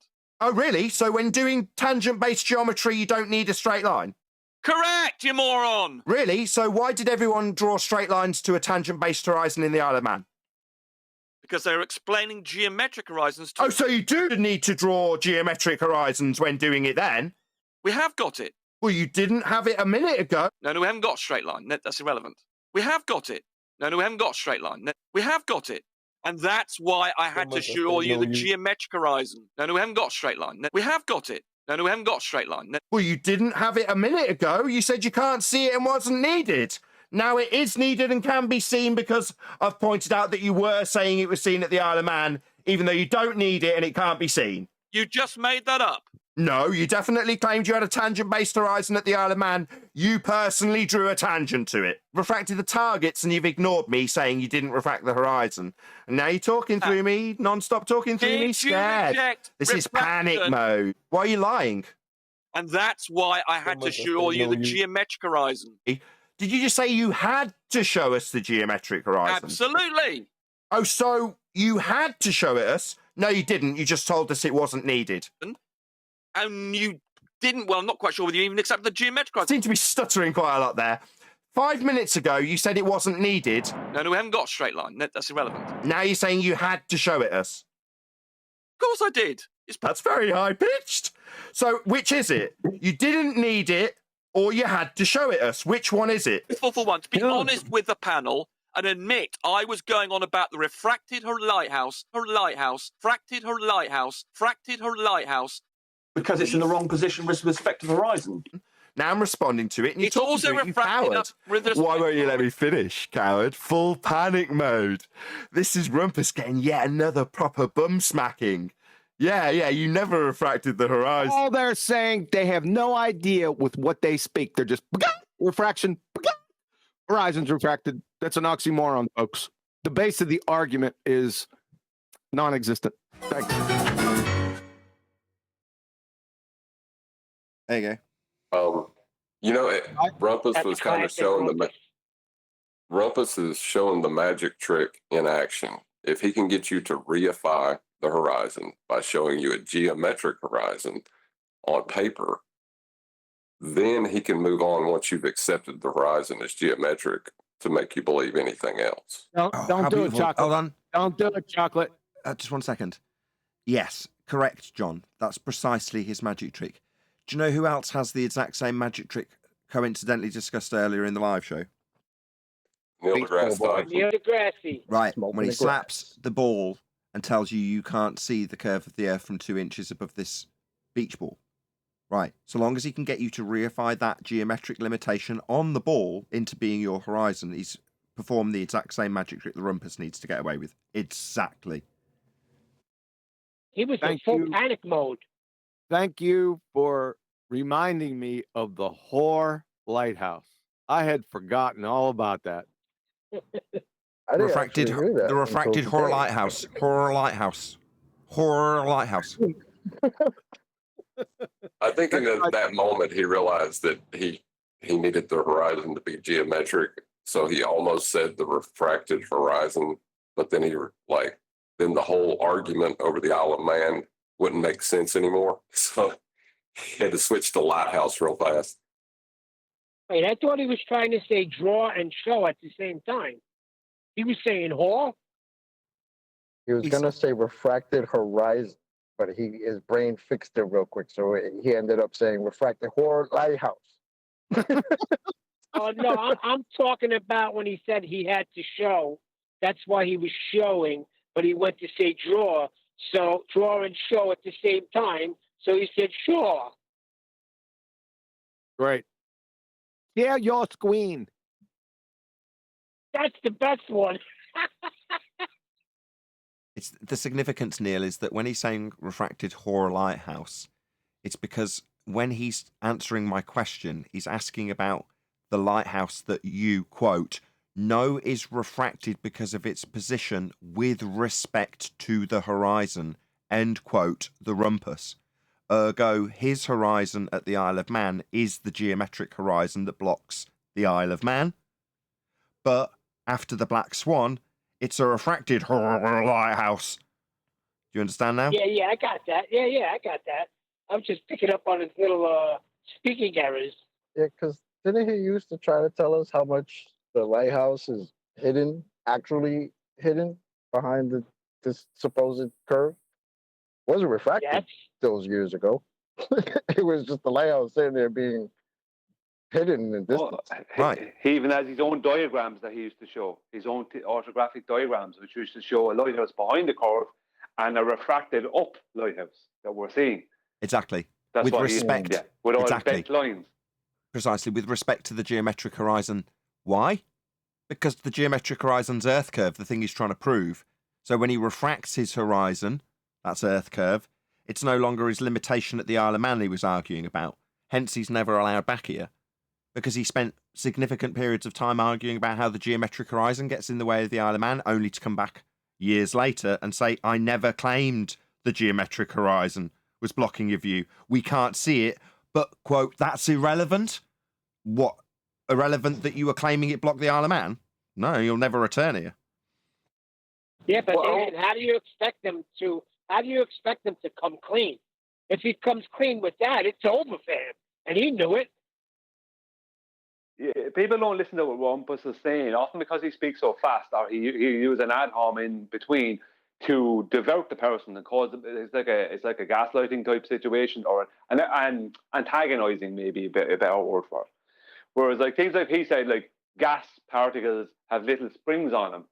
What he's really inserting there is that gas has weight, and gas goes down and goes boom boom due to a force of gravity.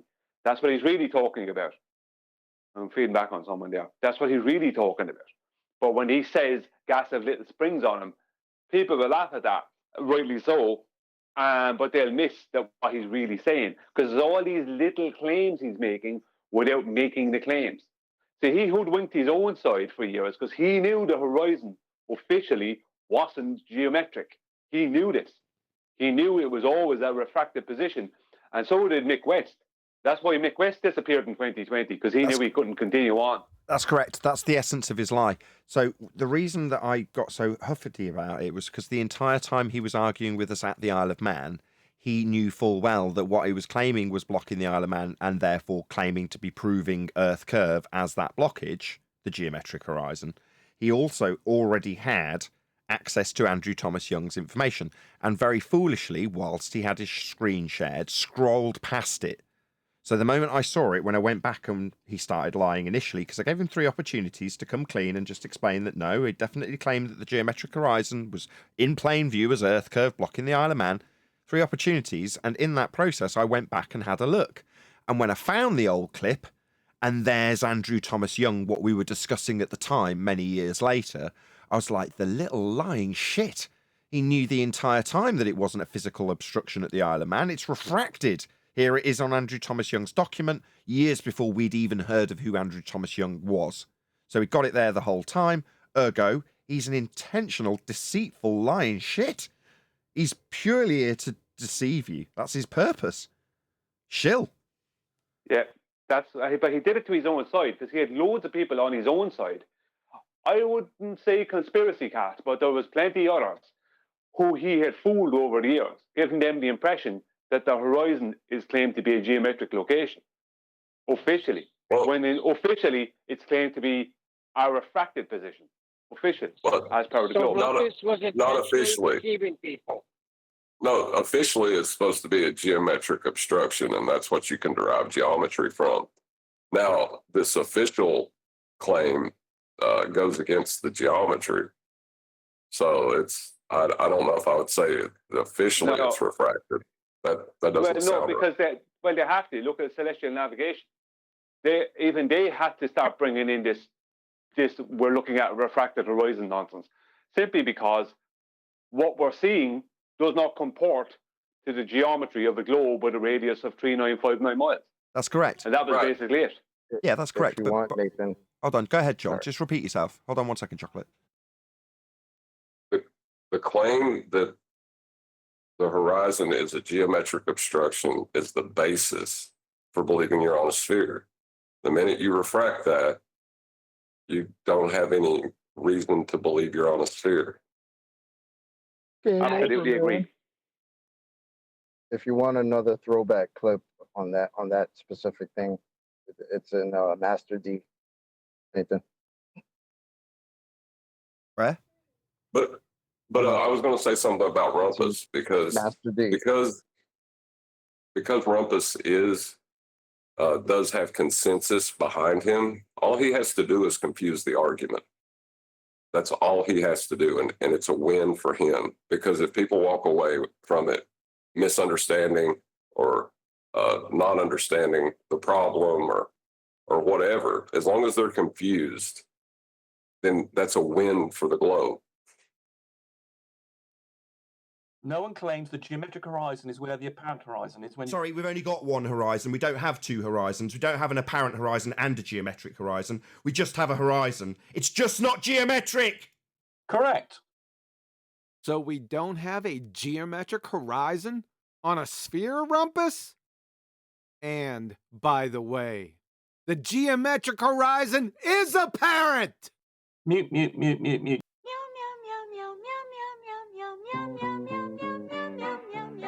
Yeah, well then, welcome to Flat Earth. Your model of a sphere Earth requires a geometric horizon to obscure things in the distance, for boats to go over, and to bend at altitude. If you are now disclaiming that we do not have a geometric horizon, then we don't have Earth curve geometry. I told you 2.5 years ago how this worked, and you didn't remember. You've just made it plain we don't have a geometric horizon. So what geometric position, moron? You don't have one!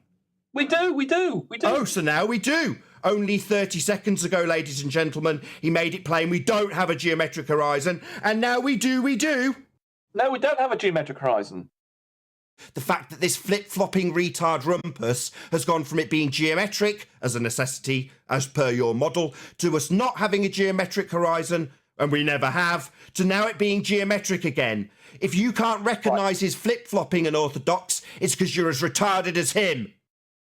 So we don't have a geometric horizon, then we do, and now we don't have a geometric horizon, right? When are you running for office of retardia? It's a function of geometry. No, it's not, because we don't have a geometric horizon. So the horizon is absolutely not a function of geometry. It's not geometric. We've debunked that with this image called the Black Swan, where we demonstrate that if it was physical and geometric, it would be in an impossible location based on the parameters of your own geometry. So we definitely don't have a geometric horizon. I didn't say we did. We do. Oh, so now we do. Only 30 seconds ago, ladies and gentlemen, he made it plain we don't have a geometric horizon, and now we do. We don't. Welcome to Flat Earth.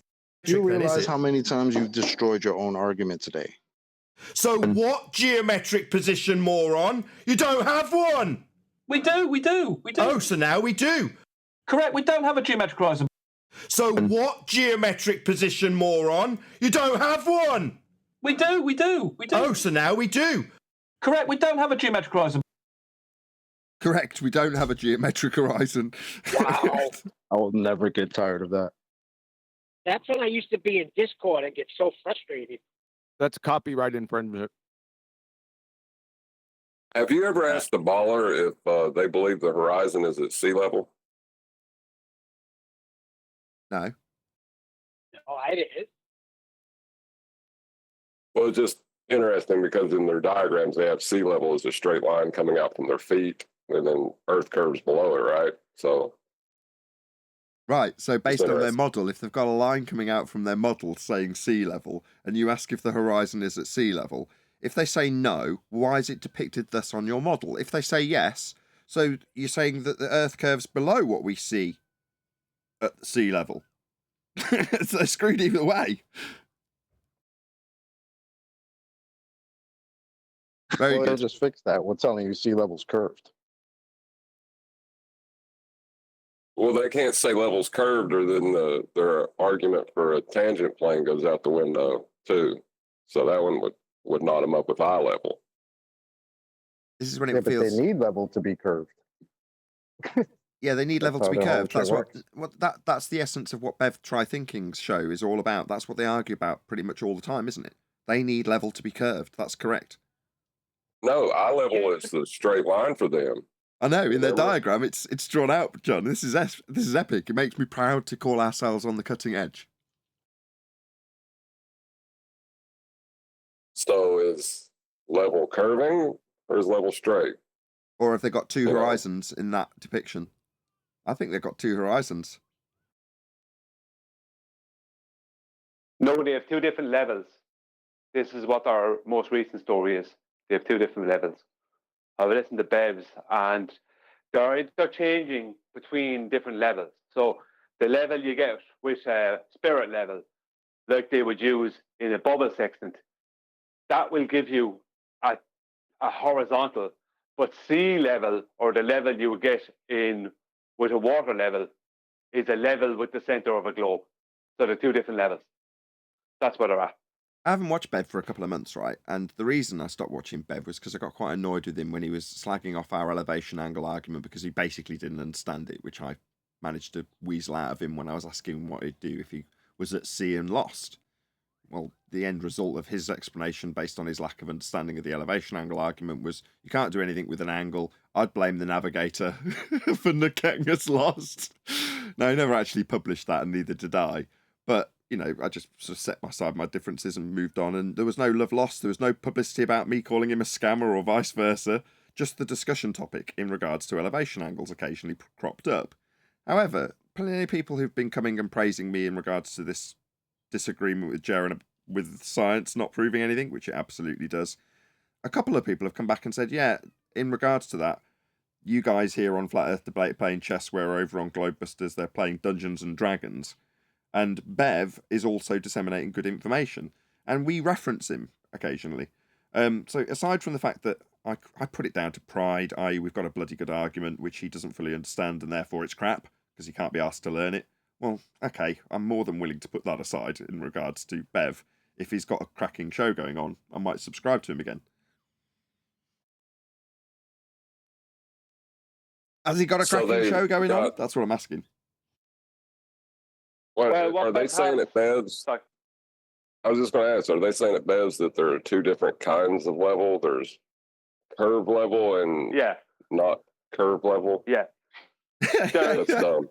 What they're stating is that the level you get, what Bev doesn't realise, and even though I brought it up with him, he dismissed it. Right? I brought it up to him and he dismissed it a good while back.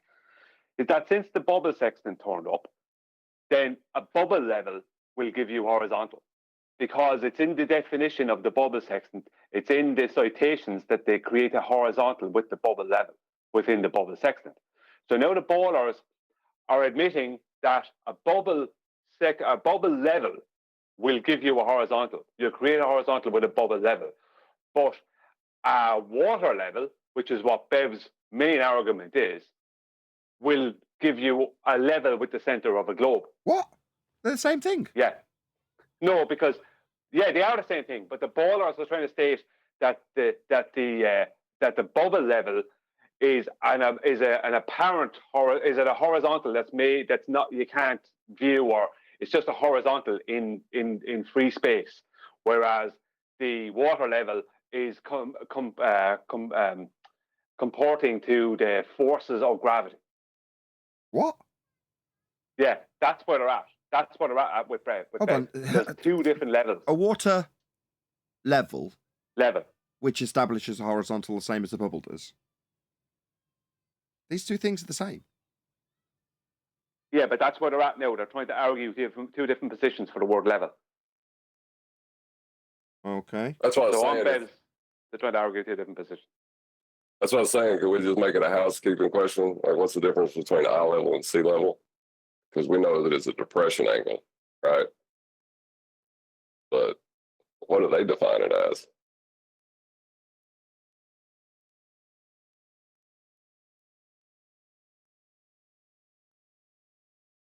See, they hate Bev, right? They hate him. I mean, hate him. They hate him as much as they hate Nathan.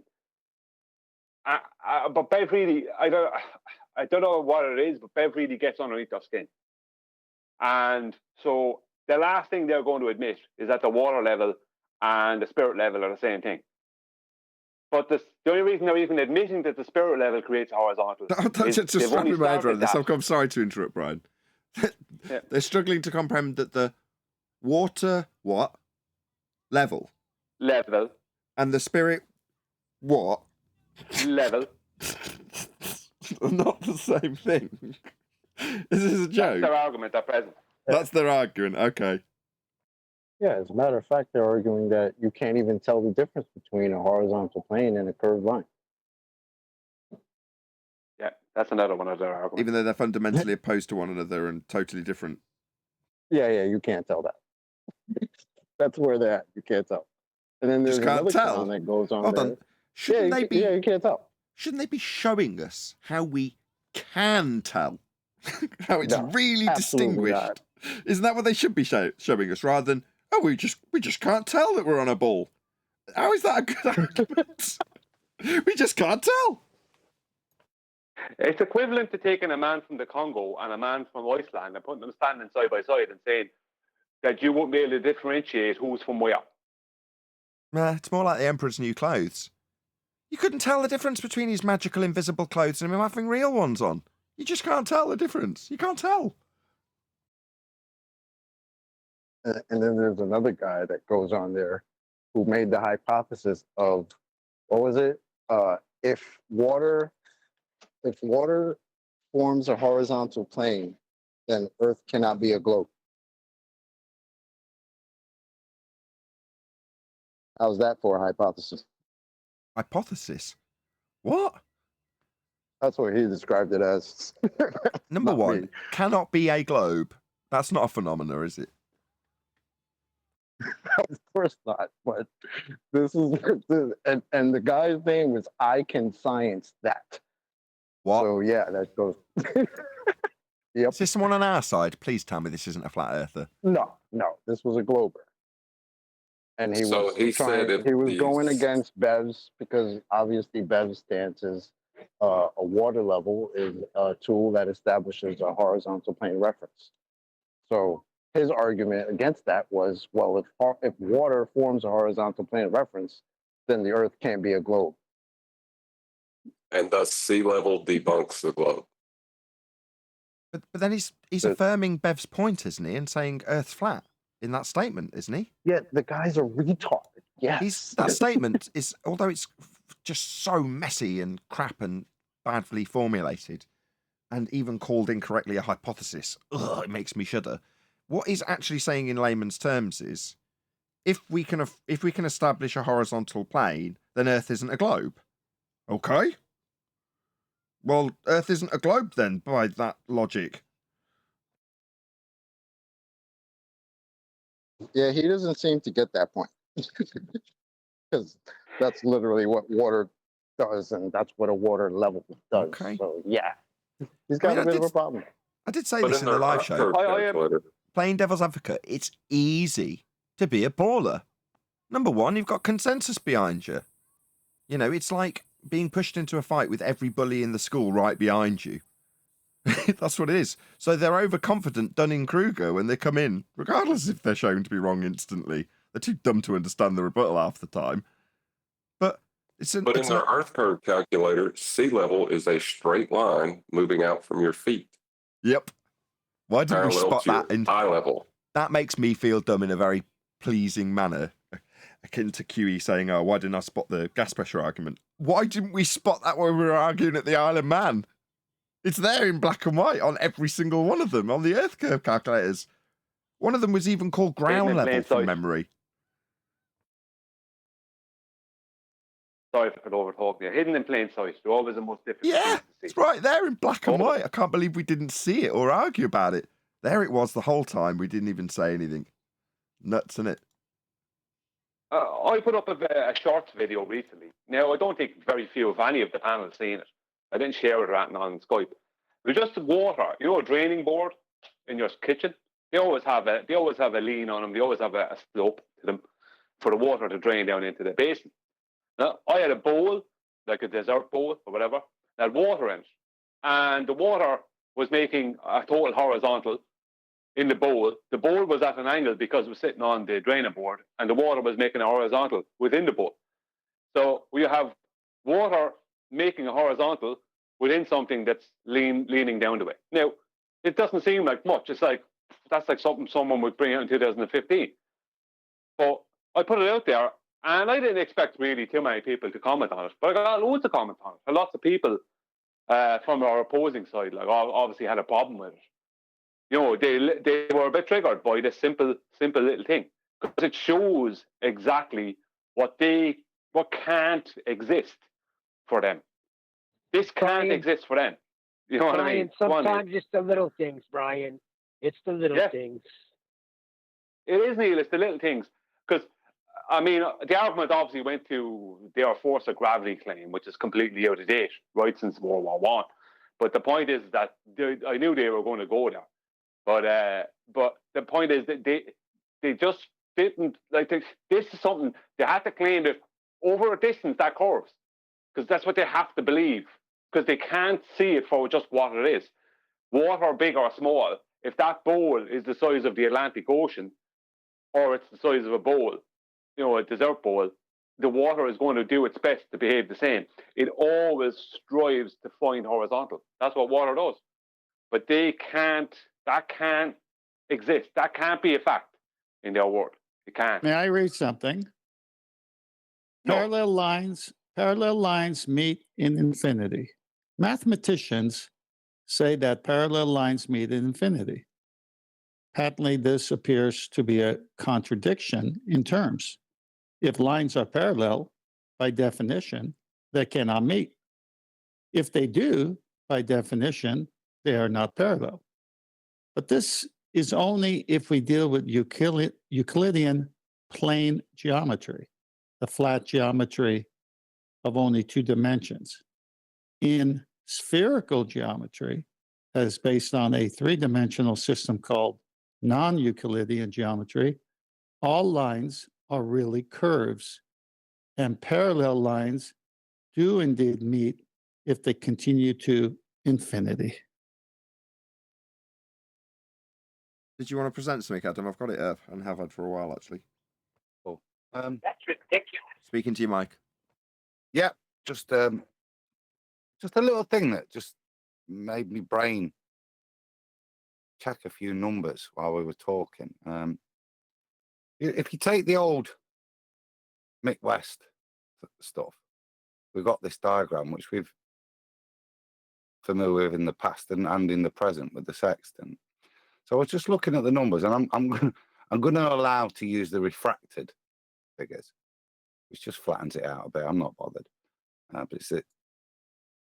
What we've got in this diagram, look, is this 0.04 degrees. So if somebody stood at 6 foot, then the intersection with the physical ball Earth is defined here, which is what we were talking about in terms of the Isle of Man and etc. But if we go to this bit, this looks quite familiar with the sextant use, because this is what they're saying. So I was thinking, okay, if I pull these numbers here, look, it gives me a dip to the horizon of 0.04 degrees. I thought, well, what is that then? Because when we go into the nautical stuff, we're dealing in arc seconds.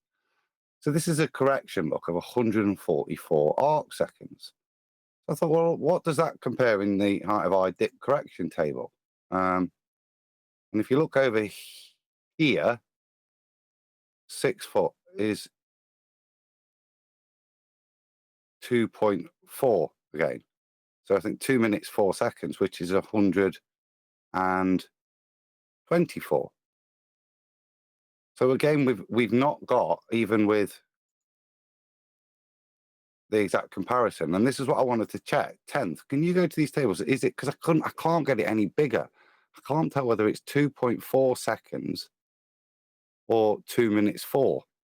So I just wanted to throw that out there, just because I like comparing these things. These should match, and there is a slight variance. So I'm assuming it's 2 minutes 4 seconds. But have you got a table 10th there? It was bugging me. That was all it was.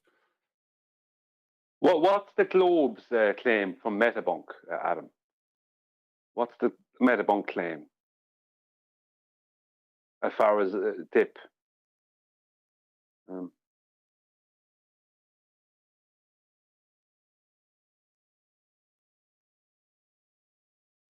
Hello?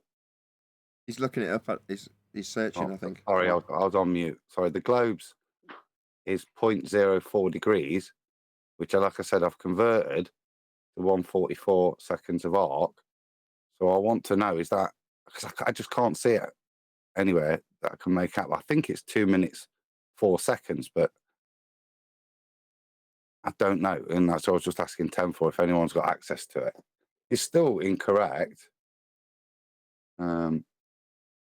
because if we go to the well geometric log, 0.043, 0.043 comes out 154, which this is coming out of what, 124 still. So it's still incorrect. I just wondered whether it's really incorrect, and that's 2.4 seconds or 2 minutes, 4 seconds. Yeah, but when you say what's incorrect, you're saying the word incorrect, Paul. What is incorrect with what? Just the mathematical match of the dips, the size of the. If you're going to take this dip to mean correcting to a geometric horizon, then that's what they are claiming. Then that's the same as the metabunk claim. Like I said in the first part, you can take the angle and be comparative the same, because what you're wanting to do is bring this dip angle down that's been created by lining up to the horizon, up to the horizontal. And that's what they're saying this angle is, this small dip angle here, which is what that would be using a sextant. So I want to compare those two angle corrections. Well, I would say that the metabunk and the corrections within the nautical charts are probably very similar for some of the first few heights, because metabunk, after the point of where we can't see, metabunk can start making it up as they go along. Do you understand what I mean? So, like, I don't know. I don't want to make conjecture. That's why I was asking. Has anyone got a table I can bloody see? Because I haven't got access to one. What you're saying is a 6 foot observer height in metabunk and in the nautical charts are given the same dip correction, is what you're saying, yeah? No. Is that what you're saying? No, I'm saying they're already giving a variation. Look, 154 to 124. So there's already a variation. There's already a difference. Okay, that makes a bit more sense. But I don't know. I've assumed that that's got to be 2 minutes and 4 seconds as opposed to 2.4, but I can't. Well, let me put it this way to you. How could, I don't mean to shit on your argument, but how could they ever have a dip angle on a globe? See what I mean? It's not shit on the argument because it's not answering the question I'm asking. Is it okay? I'm just saying from a 6 foot observer height, the horizon on the globe is 3 or whatever miles away. That means they need to have a straight line adjacent that's 3 or something miles, which they don't have. Just throwing it out there. Well, that's why I said I was prepared to use the refracted wobbly position. I'm trying to be kind. I'm not so fussed about that. I was just, like I said, comparative in terms of the the mathematics. Yeah. No, I think what you're doing is really good. Don't get me wrong. I'm not trying to. I was only kind of joking. I'm not trying to put it down. It's really actually a brilliant idea. It's not a point. I'm just stating. I don't know if it is a point yet. Pen, send me a table, please. But that was it. Did you say you've got something, QE? That I just sent you something quick. My computer's all wrapped up with everything because I'm moving, but check your Skype mail. The dip angle is hold on, everyone, hold on. QE said he wanted to add something. I've been hanging around for bloody ages to see what that is. And where have you sent it me? 10th. Oh, no, I sent it directly to Adam's Skype. QE will tell you that at the end of the show.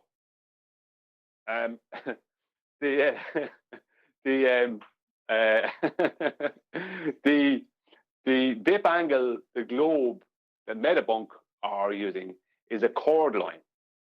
So they're taking a chord line between the person's feet and through a circle, and they're bringing then that, they're using that as the adjacent, and then they're bringing the angle down to that point. That's what they're doing. I mean, that's obviously how they do it. So they're using a chord line through a circle to get their dip.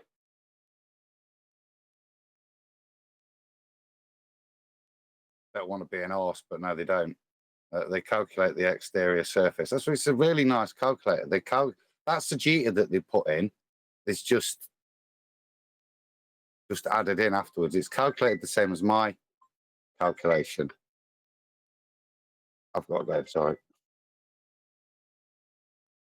Well, that's not how they show it being done. So I don't know. I would have thought that they just do a chord line through the circle and just join the 2 points then, the eye line and that. Because I don't see how they could do it on the surface, because the surface is chord. That's my point. They don't have an adjacent to a triangle.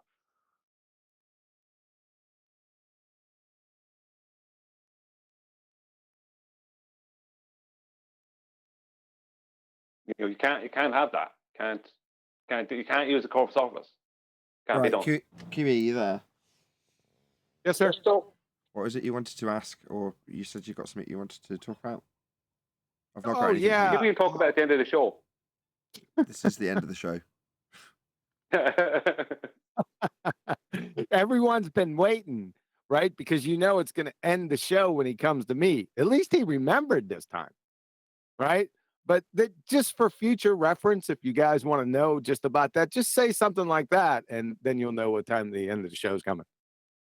Good. So this was a scam? Oh, brother.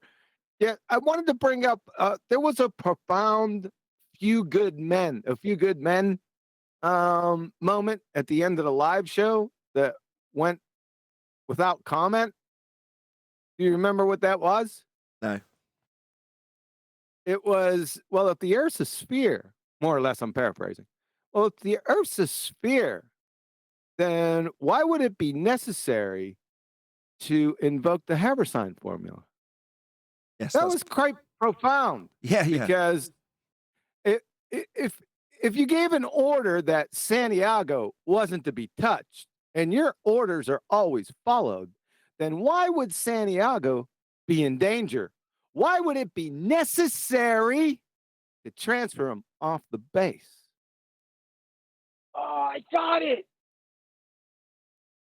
Yes. Profound. Absolutely. So this is Paul's point that he's been making for quite some time. Isn't that right, Paul? John. Yeah, John was saying it ages ago, and it just needs a bit of polish, but it needs to become a housekeeping question, I feel, and John feels.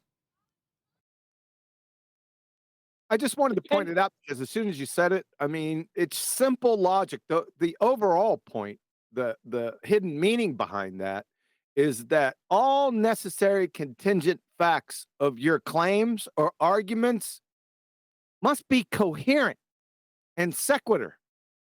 That's the underlying point. There's a bigger point of the Habersign formula itself and its connection, but I just wanted everyone to get a hold of that. Holy shit, the pennies just dropped for me. Sometimes men take matters into their own hands, John.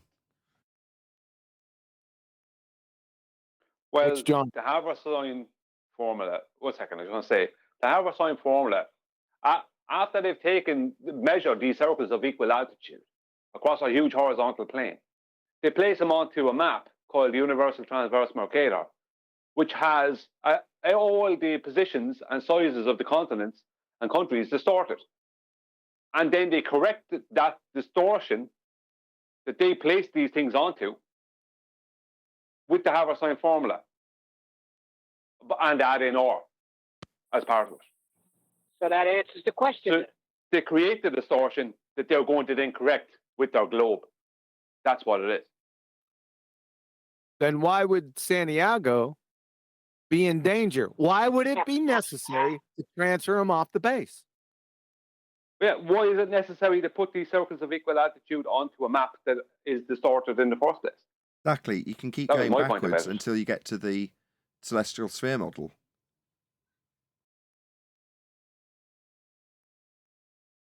Like, why don't they just have a map? Hold on, if it's a sphere already, then why do they need any of this shit? Yes, in essence. Because they can't. Because you can't tell the difference between a sphere and a horizontal plane. Simples. No, they can't. They can't turn circles of equal altitude into something you can put onto a sphere without making the circle smaller and curving the radii. You can't do it. You have to put them through a process of distortion to distort them back to what you want them to be. That's what it is. 3 circles of equal altitude, obviously, as we know, can take up, two on their own, can take up way more space, surface area, than the globe Earth has to account for. So what they need to do is distort the whole situation, then undistort it back to what they want it to be. Bait and switch kind of a situation. Right, but the initial point still stands. If it was a sphere, why would you have to apply a transformative equation to it? Because they're measuring flat. Exactly. So, Brian, in my comments, there's a criticism of your use of pi. Now, having read the comments, I already know what your answer to this is, but I'd like you to verbalise that if you would. Yeah. I gave a slightly different pi than within my presentation than is normally used. I gave a 3.1, I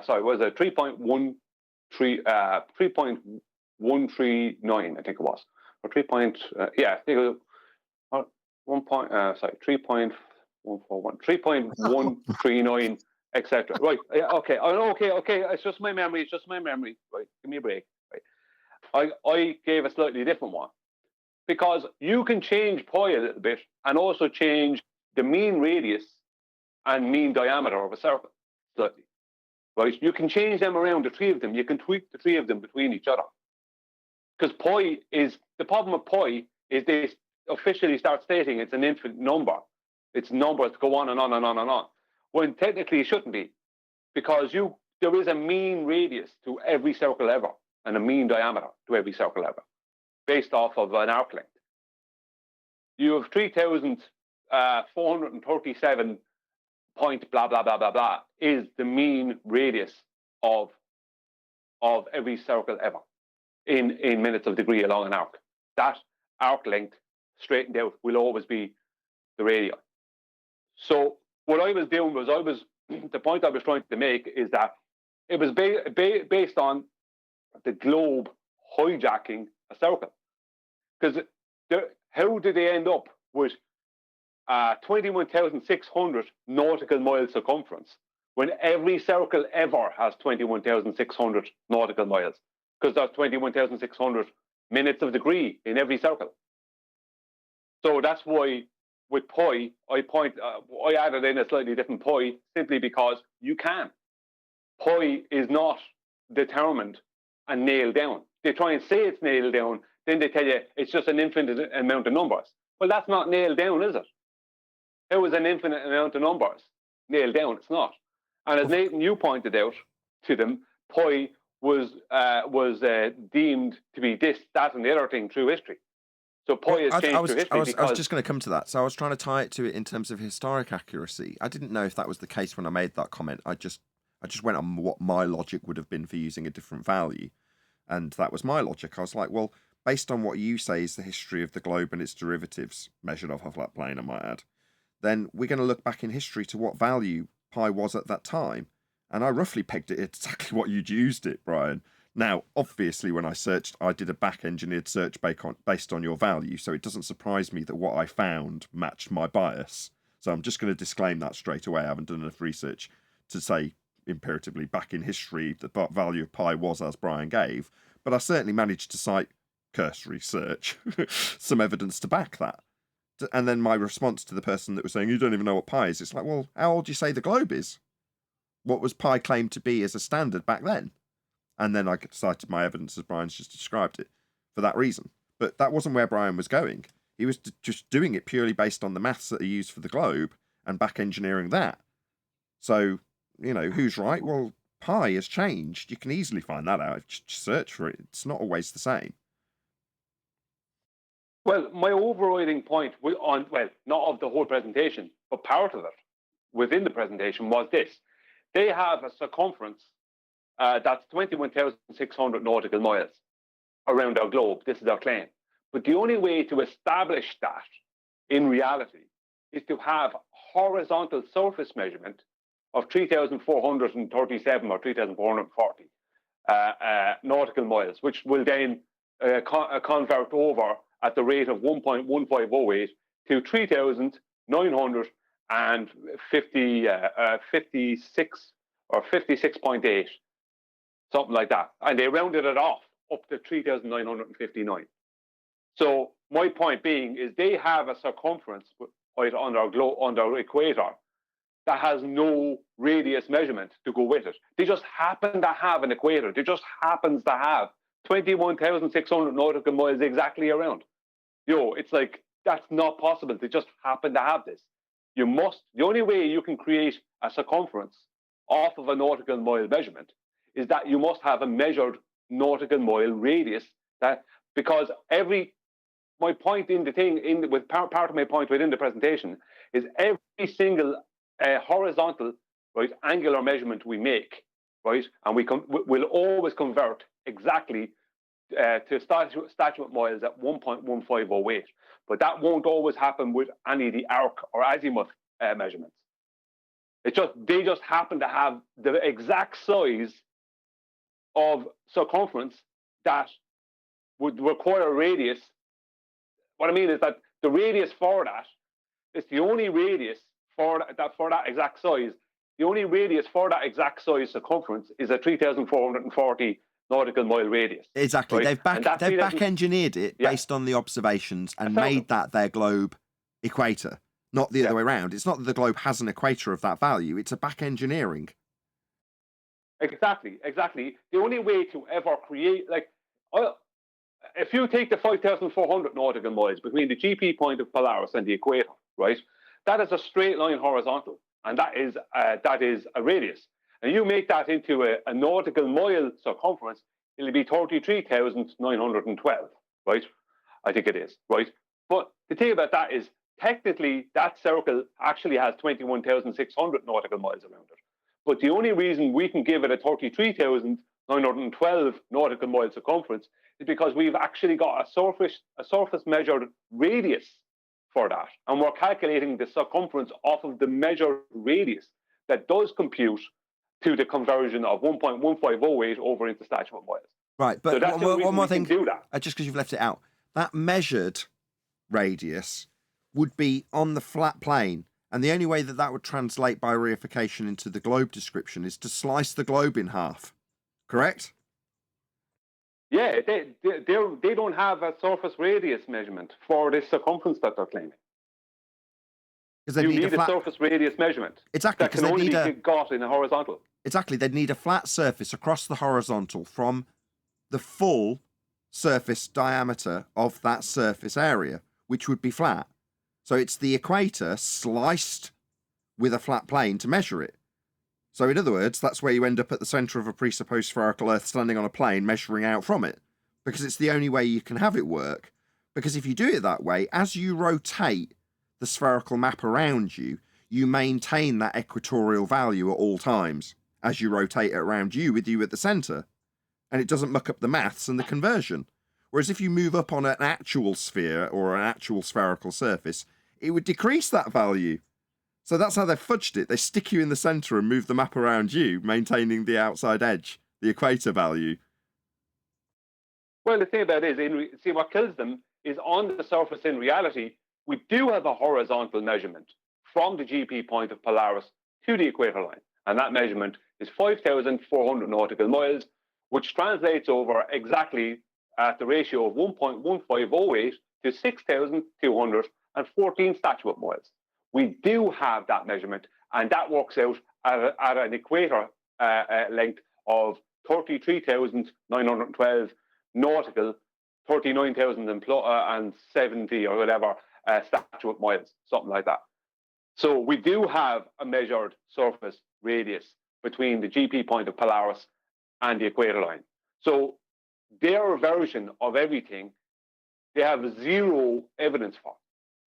You have no, they're caught, because even if they wanted to try and measure some kind of a radius from the surface, they need it to be horizontal. Even if they wanted to measure a 3,440 nautical mile or 3,959 statute mile radius from the GP point of Polaris out to the equator, they still need it to be horizontal. So no matter what they do, I've got it up now. They're boxed in.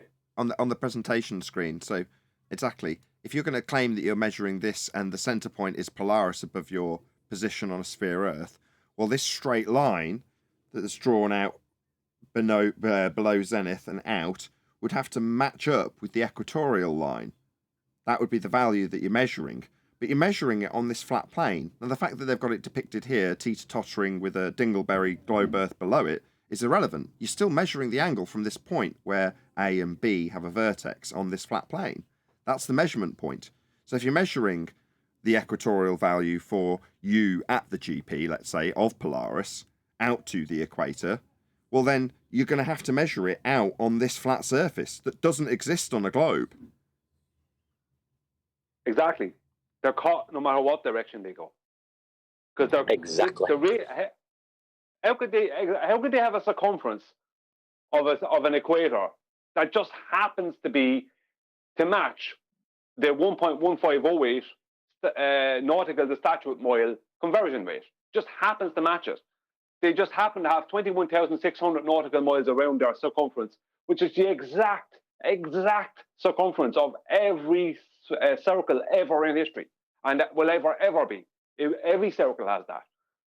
How do they have that matching just to 1 point? You know what I mean? They have this matching conversion rate for nautical to statute around their circumference, but they have no evidence for where this came from. The only place that could come from would be an actual horizontal measurement from the GP point of Polaris out to the equator, and that will give you 5,400 nautical miles, not 3,440 like they want to claim. And there's no way out for them. And that's not even the main point. That was only part of the point of the presentation. The main point was about the tropics and the equator and the difference.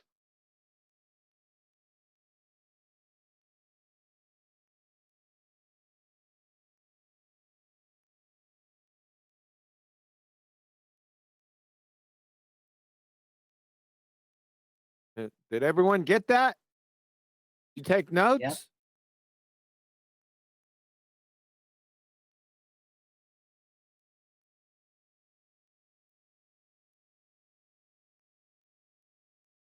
What I find happening with the ballers, with the past two presentations, I expected it, but they're trying to jump on everything they can find to try and assassinate my character.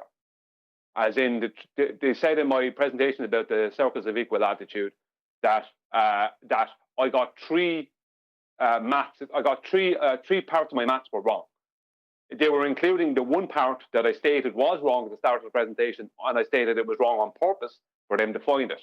It was what Mitchell corrected, because when they found this thing, it was going to make it worse for them, right? Because I had the wrong nautical mile distancing or amounting, but on purpose.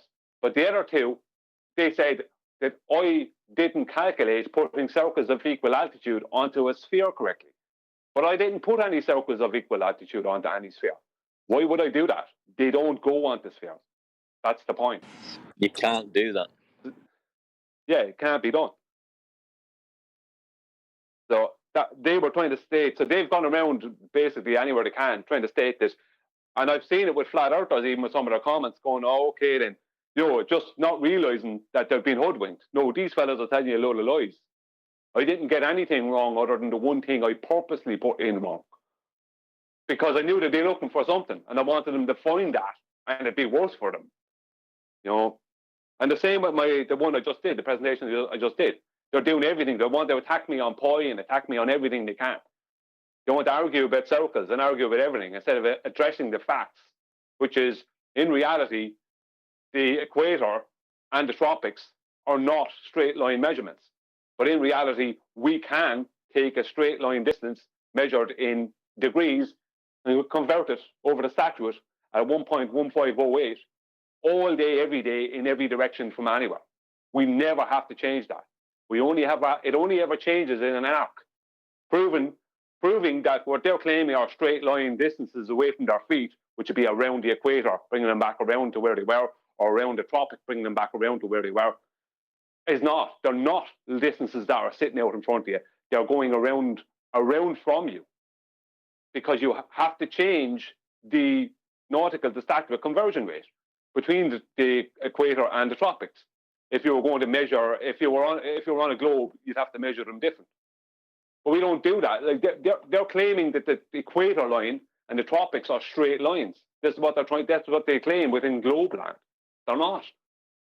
They're not. They're circles. The great circle routes that they claim. The only great circle route that's basically not north or south, right? Basically, the only one is the equator within their model. Can you show me one ship or one plane that follows the equator route? One long-haul flight or one ship generally that follows the equator route? Nobody follows that because it's not a straight line. People go in straight lines. They make chord lines through the equator. Nobody follows the equator. Nobody flies around the equator line, following the equator. Nobody does that. Nobody sails following the equator line. If that was a straight line, as it has to be on a globe, then there wouldn't be a problem. Everyone would be using this as a route.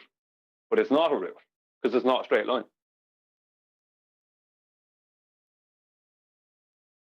Epic. It's been a cutting-edge day.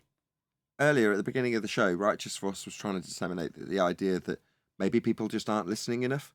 In other words, maybe they're not tuning in for long enough and getting to grips with these cutting-edge ideas, be it science or be it, in this case, a much more cutting-edge notion in regards to the conversion rate from statute to nautical miles and vice versa, and the hijacking of the equatorial radial value. These are pretty cutting-edge subjects, right? You've got to really pay attention. You've got to have it disseminated to you 10 times. At the moment, that's what's happening for me. Brian's going through this again and again and again till it cements itself in my mind, which it isn't. It's not fully cemented in my mind yet, far from it. But I've got to pay attention 10 times to hopefully be able to repeat it when Brian's not here and understand it. But that applies to everybody. Most people require a certain degree of repetition to understand any new concept. Unless you're a child. My kids amaze me on a daily basis how they can understand concepts really quickly. After an explanation, if it's concise enough, if you can give them a good enough explanation for it, they'll understand it.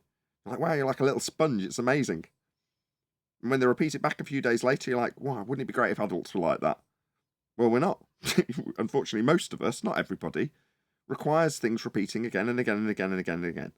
And while you might be able to generally get an idea of it after the third repetition, to be able to parrot certain sections of it back in a way that alludes to the idea that you've comprehensively understood it, doesn't mean you have. And I think that was the point that Righteous was trying to convey at the beginning of the show, and it's an important one. Repetition is the mother of learning.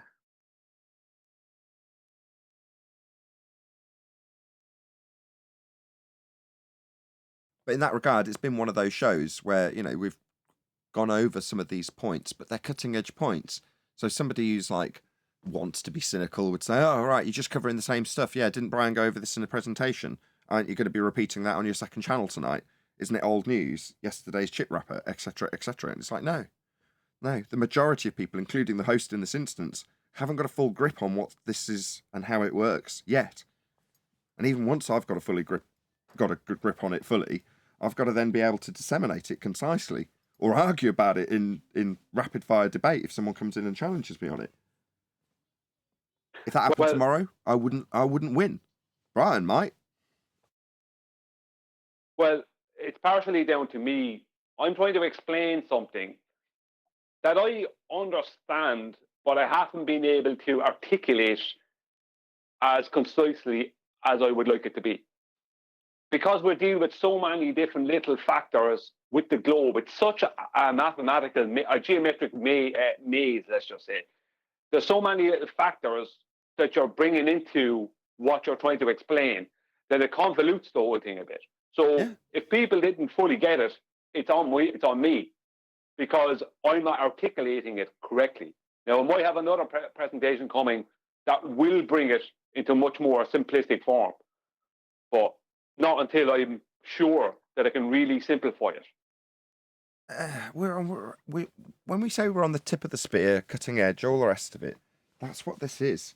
The fact that you can disseminate it at all over an hour period is amazing. If we can get it down to 5 minutes in 3 years' time, that'll be great too. But you've got to start somewhere. and you're saying I can't articulate it. You have. You know, what you're saying is it's not concise enough yet. Well, isn't that what we do here in these regards when it comes to the new arguments? We do have to apply a bit of spit and polish, but that's how we sort of work together to refine these things. But it has to start somewhere. It has to start with someone actually saying, well, why are you applying the Haversine formula if you're already on a sphere? It has to have somebody say, why have we got this applied equatorial value when in real terms on a physical sphere, if you're traveling on one of the tropics, it's a smaller circle. You know, these things start off being very, very long-winded and detailed and not concise.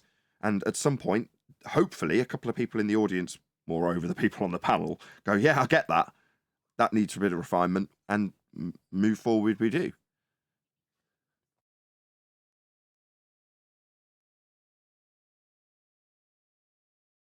It's been like... Sorry, go on, whoever it was from Gilded. Here is me, Nathan. I'm just saying, yeah, it's great. I'm loving what you're saying. Loving Brian's explanation on these things, and I couldn't agree with you more. I think it's absolutely fantastic you're all doing. So, brilliant. But that's the beauty of the show, right? Through repetition, we finally get it. Sure, but John's been asking that question as much as I joke and call him Paul when it's the main point and all that. John's been saying that for a good 3 weeks now, maybe even longer. But it's taken till today for QE to go, wow, that's profound, isn't it?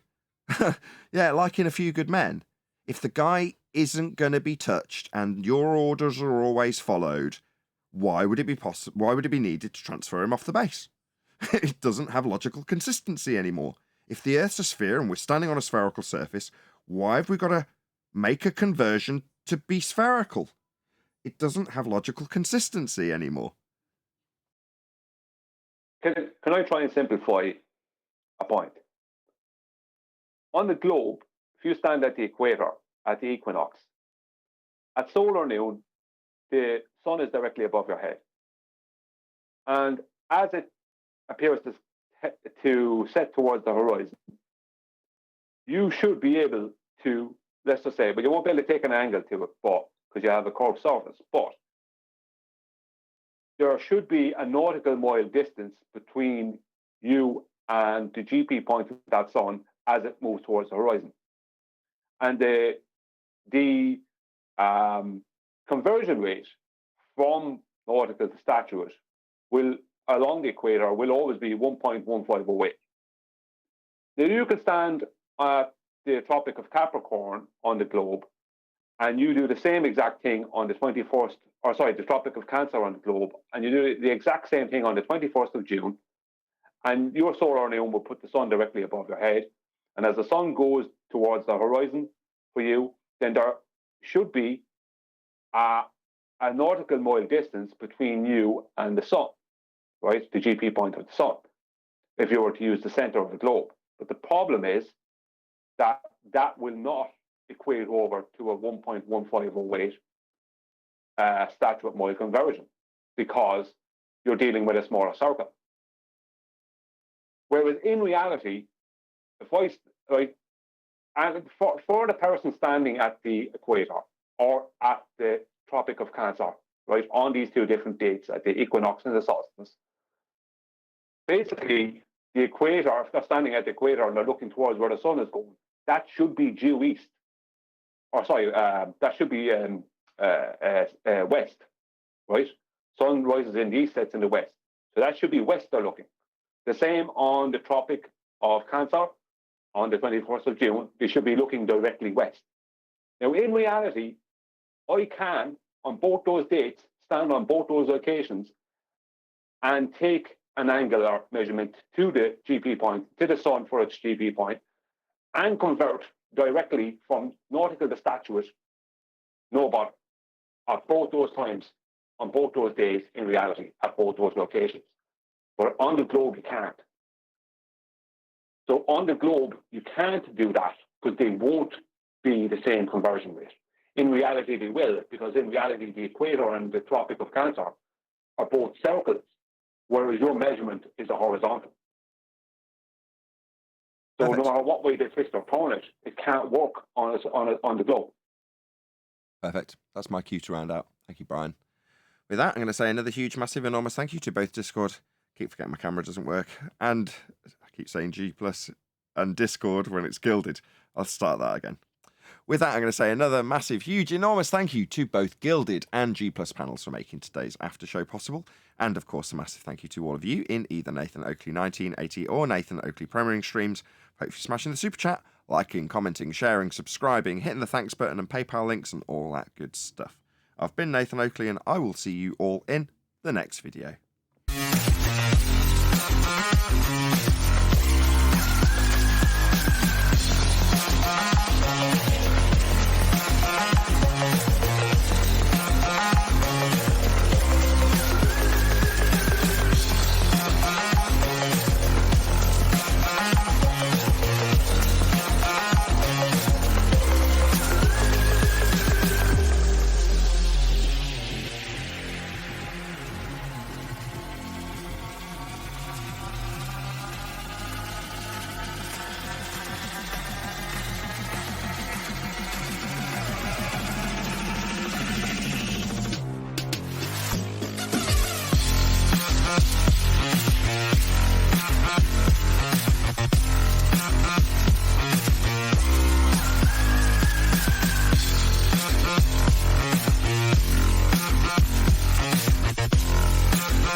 What a lovely day!